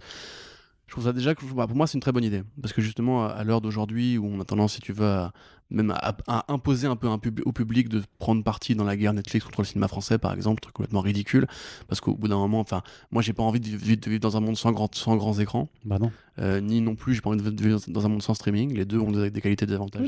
Il y a une complémentarité de la chose. Et là du coup la complémentarité est exemplifiée, parce que si t'aimes bien Batman Year One et si t'as envie de savoir d'où vient le commissaire Gordon, etc., ou comment Batman apparaît dans la ville sans origine historique, ce que sera le film de Batman, t'as une mini-série. Et là pareil, si tu vois ce Suicide Squad, que tu tombes amoureux du Peacemaker de John Cena parce que t'es un mec bizarre et que t'as envie d'en voir plus, et voilà, James Gunn il te fait une petite série. Ce qui est assez impressionnant, c'est de voir en fait qu'il y a quand même une marque de confiance de la part de AT&T et de Warner Media dans The Batman et dans The Suicide Squad pour monter des projets annexes. À mon avis, quand James Gunn ça va coûter de la thune quand même tout ça. Je sais pas d'ailleurs qui a été voir qui, parce qu'a priori il a dû en parler avec Peter Safran qui est son producteur, qui bosse aussi sur Shazam et sur The Suicide Squad. Safran a dû faire remonter l'info, et Warner a dû dire mais oui très bien, justement il nous faut des contenus originaux. Et en même temps ils ont déjà les costumes de prêt. La promo de The Suicide Squad fera indirectement la promo de Peacemaker ensuite, parce que quel meilleur trailer pour une série qu'avoir un film qui fera 800 millions, tu vois. Au final c'est du gagnant-gagnant, putain j'arrive pas à parler aujourd'hui, pour tout le monde. Effectivement, après il y a des gens qui n'aiment pas John Cena et je comprends très bien, mais le Peacemaker c'est un personnage qui a... C'est parce qu'ils arrivent pas à le voir, c'est tout. Pourquoi? You Can See Me. Ah Habile, je connais rien en WWE, donc je te crois sur parole. Tu sais que vraiment les. If you smell what the Rock is cooking. C'est ça, non mais c'est ça, mais en fait tous les catcheurs ont leur catchphrase. Leur catchphrase justement. C'est là que ça vient peut-être. Non, je crois pas. Peut-être. Je sais pas. Enfin voilà, il y a vraiment c'est des personnages de BD ces gens-là quoi, avec leur. Moi je connais un très bon grand catcheur qui s'appelle Stephen Amell. Je m'en mate des fois la vidéo où il a sa casquette et où c'est je sais plus Starlight Stardust qui vient lui casser les couilles avec son jeu d'acteur affreux. C'est la meilleure vidéo de tous les temps. Et donc on en revient. Franchement en plus belle nouvelle parce que justement James Gunn qui doit encore repartir chez Marvel ensuite pour faire Les Gardiens 3. Je me souviens d'ailleurs, j'avais un débat avec le web à l'époque qui me disait mais il finira jamais Suicide Squad maintenant que Marvel lui a dit de revenir, etc. Non seulement il le finit, mais il fait un projet en plus avec du coup un pote, parce qu'a priori j'imagine que Senna et lui sont devenus potes sur le tournage, sur le Peacemaker, qui est un personnage qui, bon, a priori sera pris par l'absurde dans la série et dans le film, mais qui est un vrai bon personnage. Tu peux pas. Est-ce que tu peux en faire un truc premier degré? Oui. Non, au début c'est absurde. Et après, il y a Papa Nazi, complexe d'infériorité, etc. Enfin, c'est compliqué. Le Peacemaker, pour ceux qui ne voient pas, donc c'est ce personnage Christopher Smith, qui effectivement, au départ, est un diplomate qui a des gadgets un peu à l'Iron Man pour combattre des dictateurs et des seigneurs de guerre partout dans le monde, parce qu'il est tellement amoureux de la paix qu'il est prêt à tuer. Il est prêt à défourailler du vilain pour avoir la paix. Sauf qu'après, en fait, on t'explique que cette origine absurde, en fait, découle du fait que son père était un nazi pendant la guerre. Et que du coup il a une sorte de fêlure psychologique, et vraiment qui est définie comme ça. C'est d'ailleurs ce qu'a exploré un petit peu Jeff Lemire quand il a fait ses backups sur le Peacemaker récemment, qui sont excellents, écrits et dessinés par Jeff Lemire. Le Peacemaker, cherchez ça sur Google. C'était dans les backups sur le Inferior 5. Ouais, je crois que c'est ça, ouais. Moi j'ai lu que ça, j'ai pas lu Inferior 5 du coup. Parce que Inferior 5 c'était pas ouf, c'était par Giffen et de Matthäus, je crois. Ouais, bah oui, c'est la suite de leur série de l'époque, mais bref. Donc du coup voilà, un personnage qui en plus a un design assez marrant, que vous voyez d'ailleurs aussi dans Pax Americana, où il joue un peu le rôle de Midnighter, ou plutôt même de Captain America en fait, qui du coup l'équivalent chez Watchmen serait donc le comédien. Là en l'occurrence effectivement John Cena, donc catcheur rigolo, acteur rigolo et d'action, comédie d'action bourrine sur une plateforme de streaming qui a priori va donner les moyens de le faire. Moi plus de James Gunn sous toutes ses formes, ça me va très bien. Du James Gunn qui du coup fait du comic book stuff avec ses costumes pragmatiques un peu débiles et super colorés, etc. C'est génial. Limite, j'aurais envie qu'il y ait un spin-off sur chaque personnage de la Suicide Squad, j'en bats les couilles. Et attends quand même. King Shark, King Shark, il nous fait un Jaws parodique avec King Shark. Ce serait rigolo. Mais voilà, très content. L'annonce en plus vraiment surprise qui fait plaisir. Ouais. Et là maintenant ils ont un an pour attaquer parce que le film est dans un an, donc en août prochain, donc là ils vont même pouvoir avancer dessus et peut-être même être prêts pour la fin de l'année prochaine si d'aventure, parce qu'après là, a priori la série est déjà écrite. Voilà. Donc vraiment, il se faisait vraiment chier. Vraiment fait chier. C'est ça. Et il réalisera le premier et le dernier épisode a priori. Ouais, c'est ça. Et ben très bien. On a hâte de voir ça. Et t'as hâte, toi t'as hâte? Bah oui, clairement. Bah c'est cool. Bah clairement. Je pense que les gens voulaient être au courant. Et on conclut. Du coup, ce premier front page, on fait une petite rubrique, je l'avais annoncé dans les contreparties sur notre Tipeee. Déjà, on fait un petit point. Ça fait 24 heures qu'on l'a lancé, même pas. Ça fait même pas 24 heures. Enfin, si, ça fait 24 heures. Et vous êtes déjà presque une centaine. Et du coup, ça fait hyper plaisir. Merci énormément de votre soutien à tous. Vraiment, je vous rappelle, le Tipeee, l'important, c'est d'être les plus nombreux possibles. Donc voilà, il faut qu'on soit, 300, 500. C'est ça qui nous permettra de mener First Print aussi haut qu'on a envie de le mener. Et bien entendu, par contre, il y a des tipeurs Gem of the Month. J'avais mis les contreparties à 50 €. Donc c'est vraiment super cool de nous faire ce coup de pouce pour notre lancement. Donc on remercie tout particulièrement Fabien et Maude qui ont participé à cette hauteur. On vous fait plein de bisous et bien entendu on espère que ce premier front page vous a plu.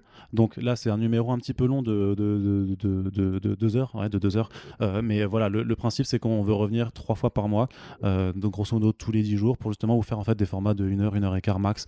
C'est pas qu'on n'aime pas parler pendant 2 heures de suite et que vous n'aimez pas nous écouter peut-être pendant 2 heures de suite, mais on a envie d'avoir quelque chose peut-être d'un peu plus synthétique. vous avez vu, c'est difficile, même quand on parle parce que voilà, on parle de choses qui nous plaisent, dont on a envie de débattre un petit peu, et qu'on a envie de vous faire découvrir. Voilà, là, on se remettait dans le bain. Mais n'hésitez donc toujours pas à nous faire les retours. On est accessible sur les réseaux sociaux, @arnokiku, @babaduc pour Corentin. À partager les podcasts, c'est le plus important pour nous. Je sais qu'on vous le dira tout le temps, mais vous êtes 1100 sur la page, donc même si vous ne donnez pas, vous n'avez pas les moyens de donner, vraiment un partage, ça vaut aussi beaucoup d'argent, on va dire. Voilà, c'est précieux. Il y a 1100 personnes et on sait qu'on n'aura jamais 1100 partages du premier post du podcast, mais voilà, il faut vraiment essayer de soutenir avec ça. Et pareil pour effectivement le Tipeee, si vous pouvez nous aider, c'est mortel. Si vous pouvez pas, partager peut-être juste le lien du Tipeee aussi, ça peut aussi nous aider. Voilà, tout ce qu'il nous faut, c'est aussi participer. En fait, c'est plus vous partagerez la chose, plus aussi il y a des gens qui sont intéressés par ces sujets, qui vont découvrir le podcast, qui vont nous écouter, et c'est un cercle vertueux, et après ça repartage, et après on pourra mettre un terme aux agissements de Melty, tout simplement. Voilà, c'est un petit peu l'ambition, au final. Tout à fait. Après, il y aura peut-être d'autres podcasts plus intéressants à partager que le bilan d'actu, évidemment. Celui avec WebLab a été beaucoup partagé. Moi, j'en suis vraiment très fier pour ce lancement. Et merci à tous ceux qui déjà m'ont donné de la force, commenté, réagi, etc. Ça fait vraiment super plaisir. Ouais. Et on vous dit dans 2 jours pour le prochain podcast, puisque voilà, c'est un lancement en fanfare. Ça ne s'arrête plus. Donc techniquement, voilà, le prochain que vous écouterez dans la liste, c'est un petit format expérimental, j'ai envie de dire, quelque chose que je n'ai jamais fait. Corentin m'a dit que c'était cool, donc j'espère que vous trouverez ça cool aussi. Et on se dit à très bientôt sur First Print. Merci de nous avoir écoutés. Salut.